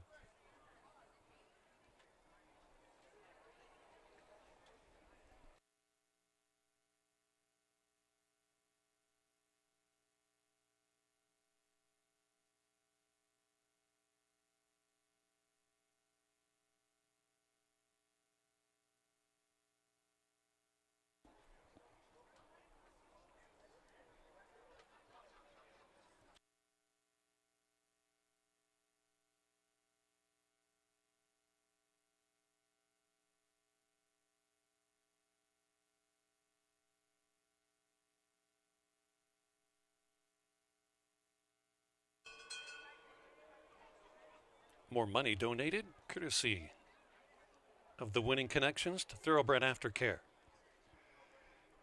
We will have a special presentation in the winner's circle following the announcement here of the jockey's objection.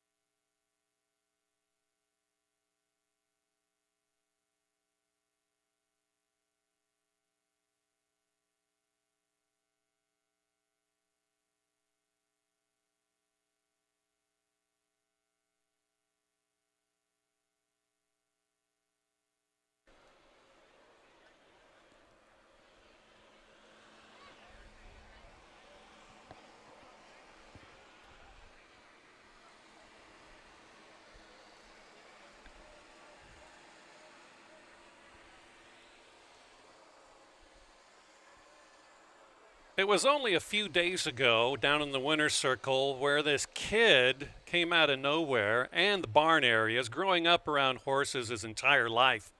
Brody Martinez started riding professionally as a 7-pound apprentice. And he won. And he's finished third a couple of times as well. But he won. And it was very, very special. And we're so proud of him and his family. And this kid's he's a kid. And just an amazing feat. And all of his friends and family were here, and we appreciate them being out here again on this Saturday. Let's hear it for Brody Martinez, ladies and gentlemen. The Martinez family, generations and generations of horsemen and horsewomen, and it doesn't get any better than that. Thank you, courtesy of the HBPA, Mr. Jim Watkins and Megan Brown and Associates. Brody, continue it. Continue the road. We appreciate you and your family.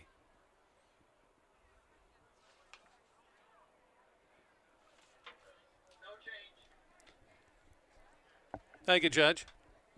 And there will be no change in the running order here in race number 8. No change.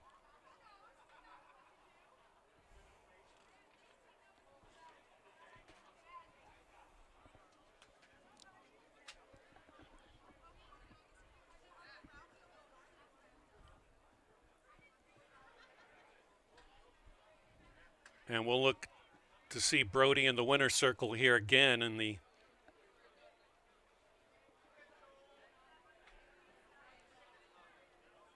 huge future. 6, 7, 5, and 4 is going to stand official, and here come your prices. The Superfecta, $51.37. The pick 3 for races 4, 5, and 6, $366.40. More prices. The Trifecta, $88.70. Consolation double, 1 with 9, $5.60. The 1 with 6 double, $51.90. Coming up in the 7th race, no changes to the field of 8. We go a mile and a 16th coming up, $10,000 allowance optional claiming horses coming up next in 18 minutes.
3-year-olds and upward going for an optional claiming 10,000.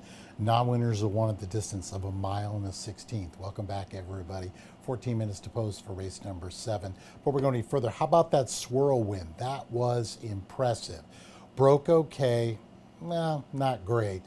Dropped back, had to rush up, and still won the race. First time starter for Scott Becker, and a great way to kick off our pick 3 with a $17 horse. So we definitely got to look at that one for the next time out. Horses are getting ready. They're down in the paddock already. 13 minutes to post for our late daily double. Let's take a look at the runners.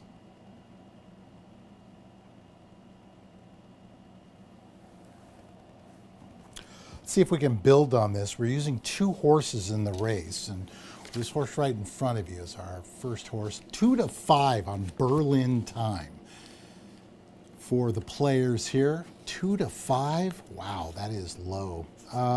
Steve Manley sends this one out. Horse has got speed. I think what's happening right now is anything that's got speed, they're going to bet down.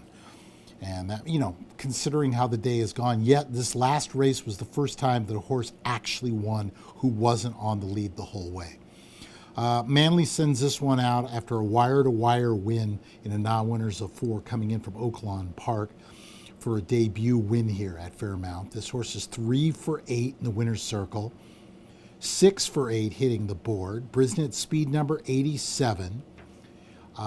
Very comparable. We have about 3 horses that have the same number, so this is going to be an interesting race, I do believe. I think they are the speed of the speed, but we'll have to see how it actually plays itself out. The good thing about it is the horse Jack Spratt, the 3 horse, if by chance they have to have the lead, Burn and Tune can just sit right off the flank. Let's talk 6, Friar Brian. Friar Brian is a 6-year-old creative cause. Was a $6,000 OBS purchase back in 2023. Does have a win from 3 starts at the distance. Off track, well, 4 of 6 have hit the board, 2 of which in the winner's circle. It's been a while, though. That big win was off of a good track going a mile. So we'll see if that actually will play itself out. Ricardo Jaime gets the call for Fernando Bahina. It seems like this combo is now going to have a lot more togetherness, as it were. 6-year-old creative cause. Henry the Navigator is the sire of the dam, Fire and Flame. Basically, this horse is bred to do whatever they want to do. They kind of go back and forth between the sprints and the mile. And we'll see if the extra 16th of a mile plays into this horse's radio. The 3 horses Jack Spratt for Eddie Essenprice. This is the one that's got the speed. Now, last time out going 6 furlongs, you know what? 6 furlongs are just not fast enough to go that. But if you look at the way this horse travels in the mile and 70s, what have you, with the exception of that September 27th last year wire-to-wire victory, they usually aren't able to sustain it. So we'll see how it plays itself out. Not a bad-looking horse. Ears are going forward. Nice and calm. Like what I'm seeing there. I think the horse got the speed. The question is this horse going to be able to go the whole route of ground? That's the big question.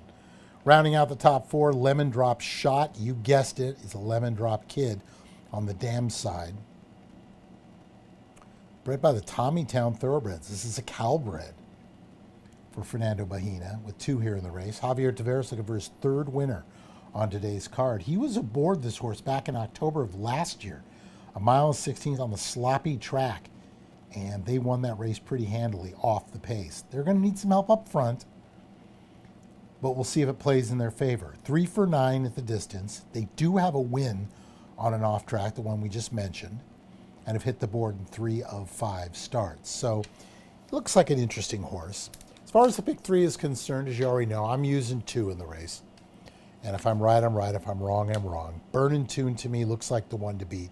If there is a pace hookup, then of course the 6, Fire Brian, is probably the one who will be the closest to those early pace setters to get first run on the field. So 5, 6, 3, 4, the start of the $1 daily double, second leg of the pick 3, third leg of the late pick 4. Good luck.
$10,000 mile and a 16th the distance for allowance optional claiming race. Non-winners of a race other than or in for the $10,000 tag. Who's in for the claiming price? The 3, 4, and that's it.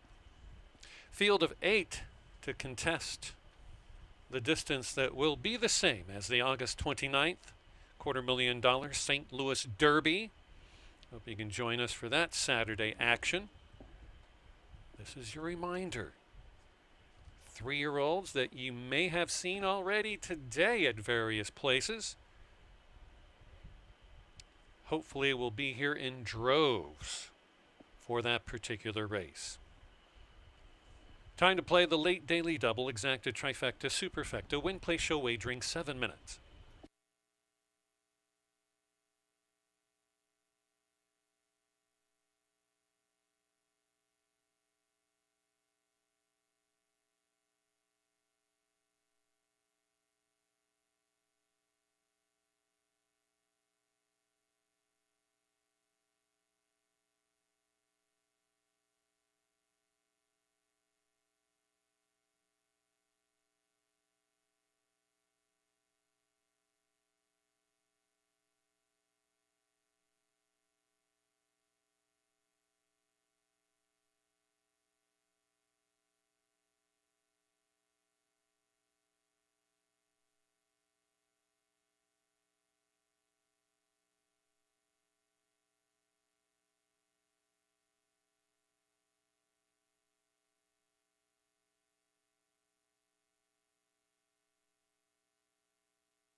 Just about 2 minutes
1 minute.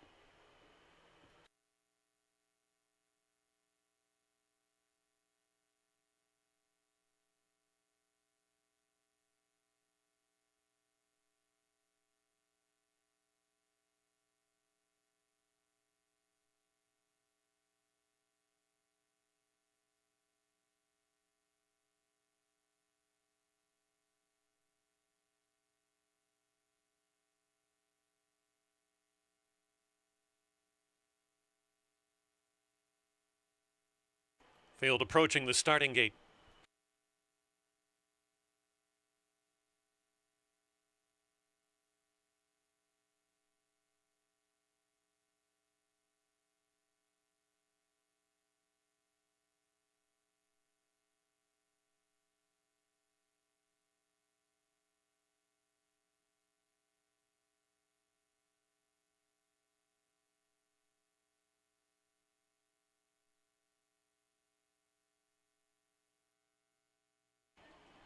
Burnin' Tune, even money.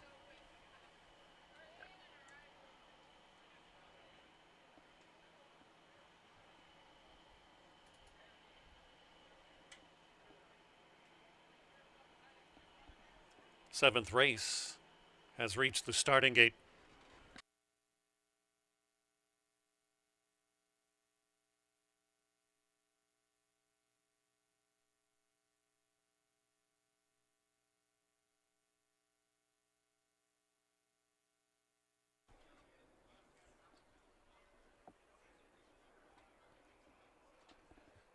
Field loading in.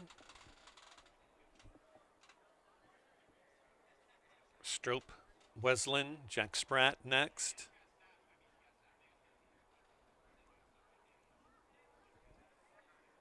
Burnin' Tune, Fire Brian. Moving up is Wicked Gus. Lemon Drop Shot. About to move in.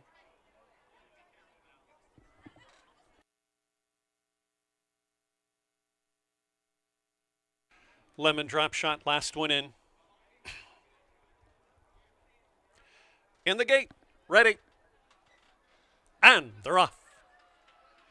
Clean dispatch. Jack Spratt wants the front. Lemon Drop Shot is in a good position even though going backwards. Jack Spratt going to try to take him gate to wire here. No secret what's going on now. It's Strope running second. On the inside, moving on up between rivals, is Burnin' Tune, who takes over the rail position. Flanked is that one on the outside by Wicked Gus, 3 off the fence. Next comes Fire Brian mid-pack, flanked on the outer by Dinner at Crumpy's in a good position, but well off the inside fence. A break of 3 or 4 back to the oncoming Strope and Lemon Drop Shot working as a team, and the distant trailer far back is Weslin. On the front, hustled right away, is Jack Spratt, out to about 5 lengths or so from Burnin' Tune, who's not concerned at all, is letting this one go at the half mile in 48 and 1. Dropping anchor is Wicked Gus. Wicked Gus is just breathing fire now. Oncoming, Dinner at Crumpy's not giving good signs. On the outside, Lemon Drop Shot is gaining up into the bridle as well. Jack Spratt first around the 3/8 pole by far, by half a dozen lengths. It's Jack Spratt's race, 5-1 on the board. Burnin' Tune's got to go and go now. It's Fire Brian well back in third. Lemon Drop Shot continues a belated run as they're into the home straight. Really getting out along the turn is Jack Spratt, leaving it open to the fence. Coming up is Burnin' Tune. Also back into it is Wicked Gus. Here comes Fire Brian and Lemon Drop Shot. It's Burnin' Tune. Burnin' Tune colors Jack Spratt. Jack Spratt has a little left, but it's Burnin' Tune. Very well done. Burnin' Tune, 2 in a row. Jack Spratt ran too good to lose. A photo coming up between Wicked Gus and a big time come from behind her with Weslin in a photo.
Race 7 now official. Entering the winner's enclosure, winner of today's 7th race, number 5, Burnin' Tune, and jockey Victor Lara. Owned by Merritt Hudson, trained by Steve Manley, 5-year-old gelded son of Bernardini. The Distorted Humor mare, Distorted Music, bred in Kentucky by Leatherback Stables Incorporated. Winning time, 1 minute 45 and 4, 145.90, 382.60, 220. Jack Sprat, $6, $5. Wicked Gus, $4.60 to show. Pick 3 for races 5, 6, and 7, $138.70.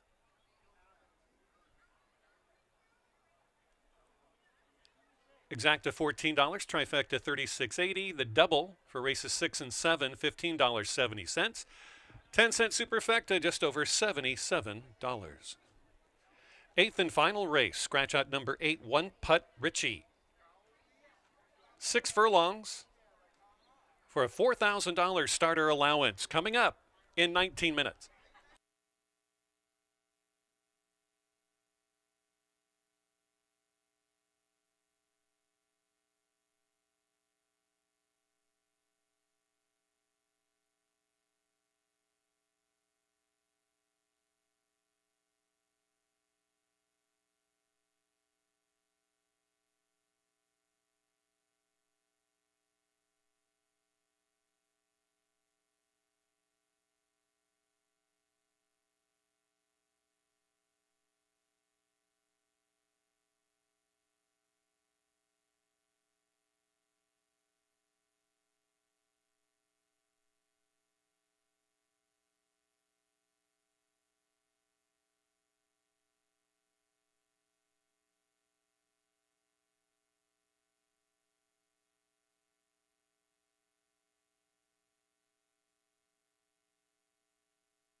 Eighth and final coming up in approximately 15 minutes. Welcome back, everybody, as we close out our Saturday card.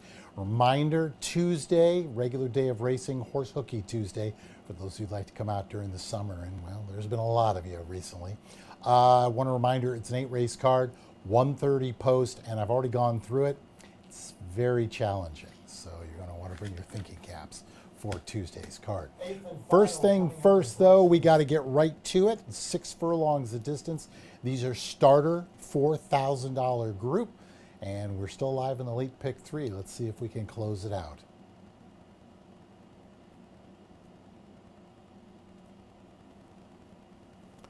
Looking at the field here, I'm going to take a swing with the 2 like pretty much everybody else. Second choice right now in the wagering, and that is Strange Arrange. Speed for Eduardo Rodriguez comes off a win. In fact, has won 3 of the last 4 races. Johannes Arengeren with the call. The one race they did not run well, it was a grass race. So I think they kind of figured out that maybe this horse doesn't want any part of the turf. They've tried it 3 times before and have yet to hit the board. This is a 7-year-old gelded son of Hoot Nanny, whose pop was Quality Road. And Quality Road liked the off-going. So they've tried it 1 time, and it must have been a while ago. So it'll be interesting to see how he takes to the race today. He's a hard-knocking old gelding. I like what I'm seeing with this one. He looks good, and I'm expecting a good performance here at 2-1. Move our attention just to the outside. A little bit of a price, and this would help us with the pick 3. Already having a $17 horse in the first leg. Get the favorite in the second leg. Now we need another price to make it palatable. 6-year-old geld set of Danza is Danza Taxi. 10-1 on the line, 8-1 currently. Is currently on a 2-race win streak. They won a $4,000 conditional. Then they tried an Illini bred $4,000 conditional. They won them both. Now that qualifies them for the starter. The condition here are 3-year-olds and upward, which have started for a claiming price of $4,000 or less in 2024 through 2026. So this fits this condition like a glove. 10 for 28 at the distance, 4 seconds, 6 thirds. So 20 of the 28 have hit the board. This horse is over $200,000 in earnings, and I think makes sense. Danza Candy, though, here I can say it. Danza Taxi is a 3 for 13 at the distance, 2 seconds and a third. So 9 of 13 hitting the board. They're approaching 97,000 in earnings at the distance and approaching 118,000 overall. This is 6-year-old Danza. And breeding-wise, shouldn't be a problem. Was it a 5 furlong and a 5.5 in both those wins? So the stretch out, to me, I don't think is going to be a problem.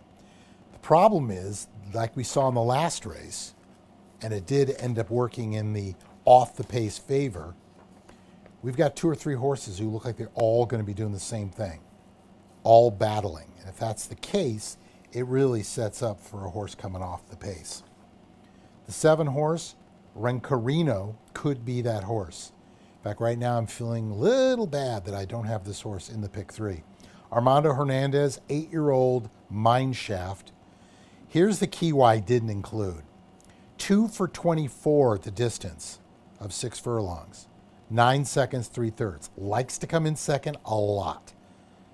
But I think there's a lot of things are going to have to go in their favor if they're to get the job done. Frankie Reyes looking for his 3rd winner here at the meet. Hernandez, he's only started 4 of them, but he's only been off the board 1 time. So looking for a big effort with this 8-year-old son of Mineshaft, who's looking to add to his 105,000 plus in earnings. Rounding out the top 4, Smart Joker. Joker's got speed too. This one for Jimmy Watkins, for his owners Dennis and Steve Pohl. The 7-year-old Practical Joke is a 2 for 14 at the distance, 4 seconds, 3 thirds. Brisnet's speed index wise, the numbers are comparable, but there's a few that have a lot better number.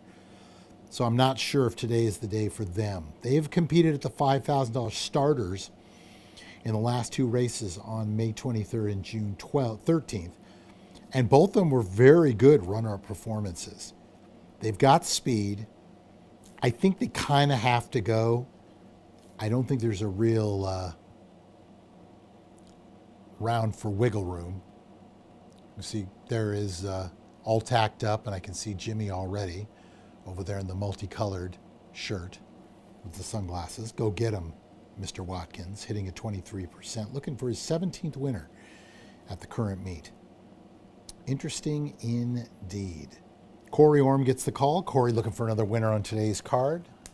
And I would love to say that this horse could probably sit. I don't think that's the case. I think they're going to have to roll. As far as the off track going, they've tried it 6 times. They got a first, second, and a third. The number is comparable. Breeding wise, makes a lot of sense. The damn side was Smarty Jones. Smarty Jones really liked the off going. Most people forget that. And in my opinion, should have been a Triple Crown champion. I won't get into the political rant about it, but I think there was somebody in the race who decided if they couldn't win it, neither was he, which was kind of sad.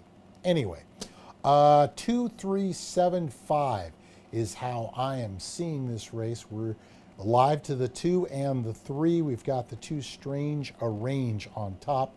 Currently is the 2-1 favorite to get that pick 3 and close it out.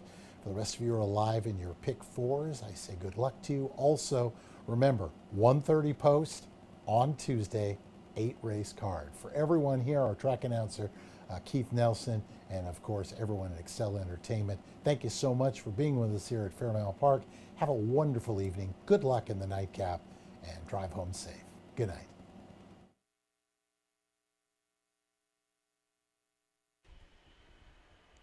Late scratch in race number 8. Scratch out number 6, Safe. Safe has been declared as a scratch in the upcoming 8th race.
In the 8th and final, we have the late scratch of number 6, Safe, just announced, along with the early changes today, number 8, One Putt Richie.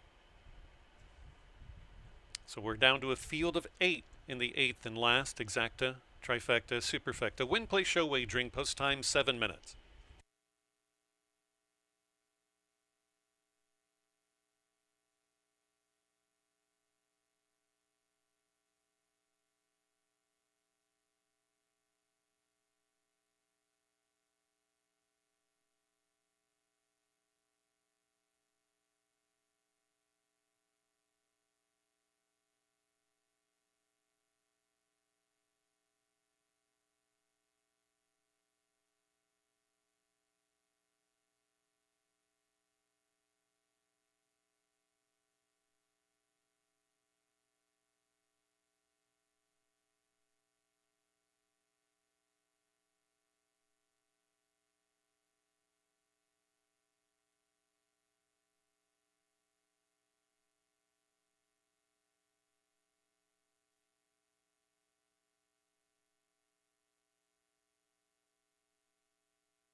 3 minutes.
Eighth race field is headed towards the gate. Less than 1 minute.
Whistle while you mow and Smart Joker loading in.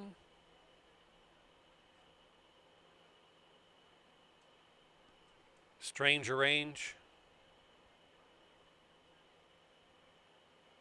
Racerino.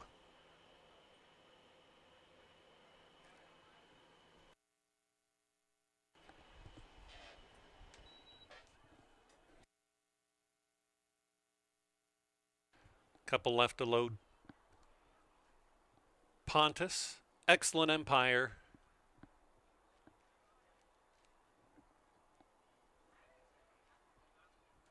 And then Millard's Smile.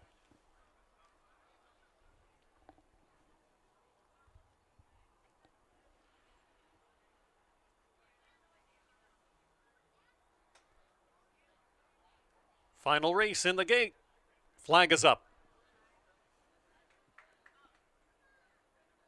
And they're off.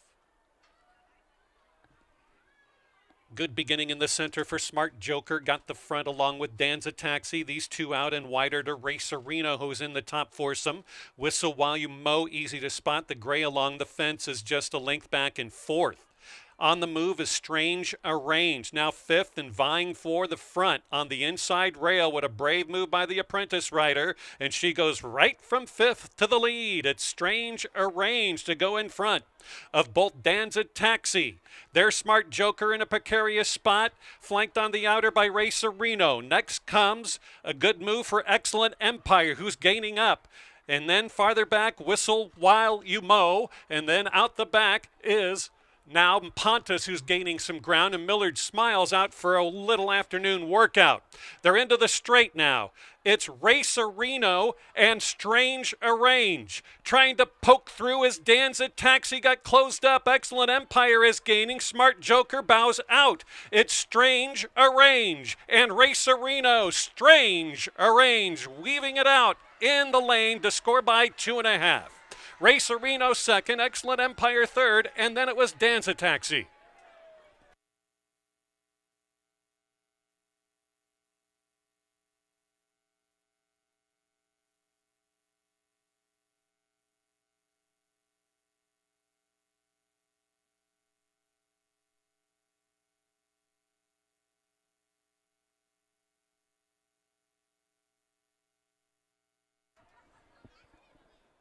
Two 793 unofficially.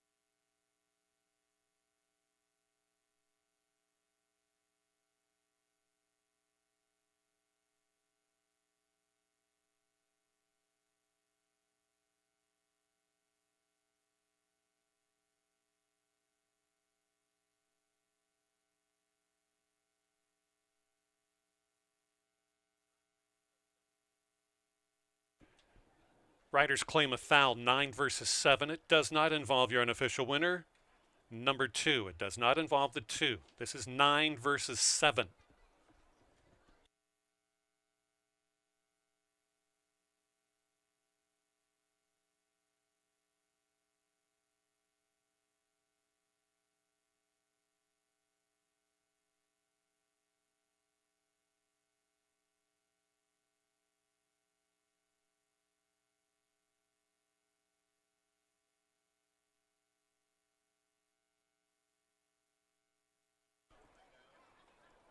Into the winner's circle steps number 2. Strange Arrange, an apprentice rider, Johannes Sarangren. Owned by Ismail Thoroughbreds, LLC. Eduardo Rodriguez in charge. Strange Arrange is a 7-year-old gelded son of Hootenanny out of the first Samurai mare, Daltalina, bred in Kentucky by Mr. Wesley Ward. Again, riders claim a foul, 9 versus 7.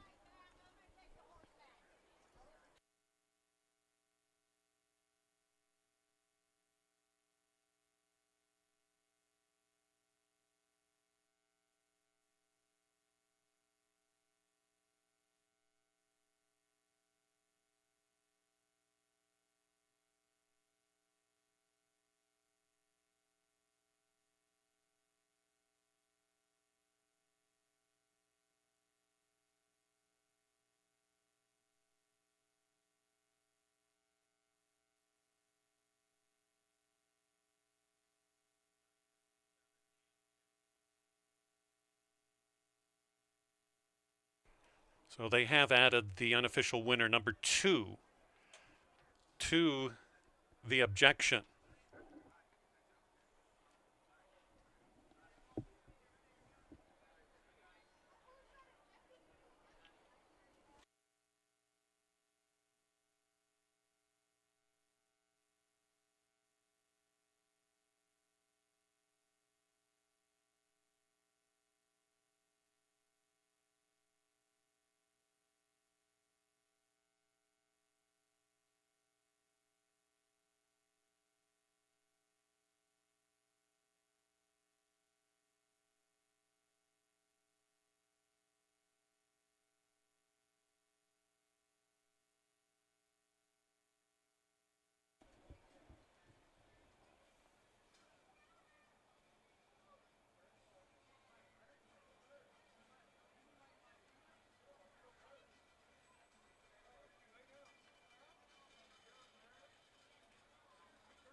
After reviewing the video portion of the stretch run, there will be no change to the running order. 2, 7, 9, and 3 will stand as official. 2, 7, 9, and 3. Prices coming up, then we'll get back to Lenny Kravitz. Here come your prices for the 8th.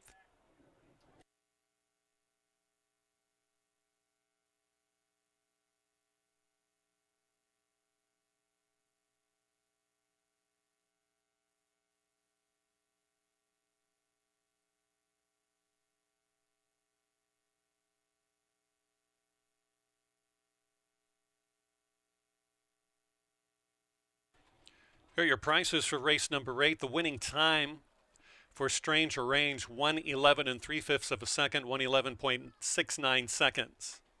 2793. Winner paid $422.82.10. That exact is $7.60. Trifecta $18.75. The late double 5 with 2, $4.10. Consolation a little less than that. The late pick 4 for $1, $171.20. The late pick 3, $35.40. We have the consolation double 5 with 6, $3.50. And one more time, we'll take a loop, and then we'll be done. The late pick 3 again, $35.40. Superfecta 2, 7, 9, and 3, $14.08. Next live racing card comes up Tuesday at 1:30. Have a great rest of your Saturday. Good night, good day, and good luck.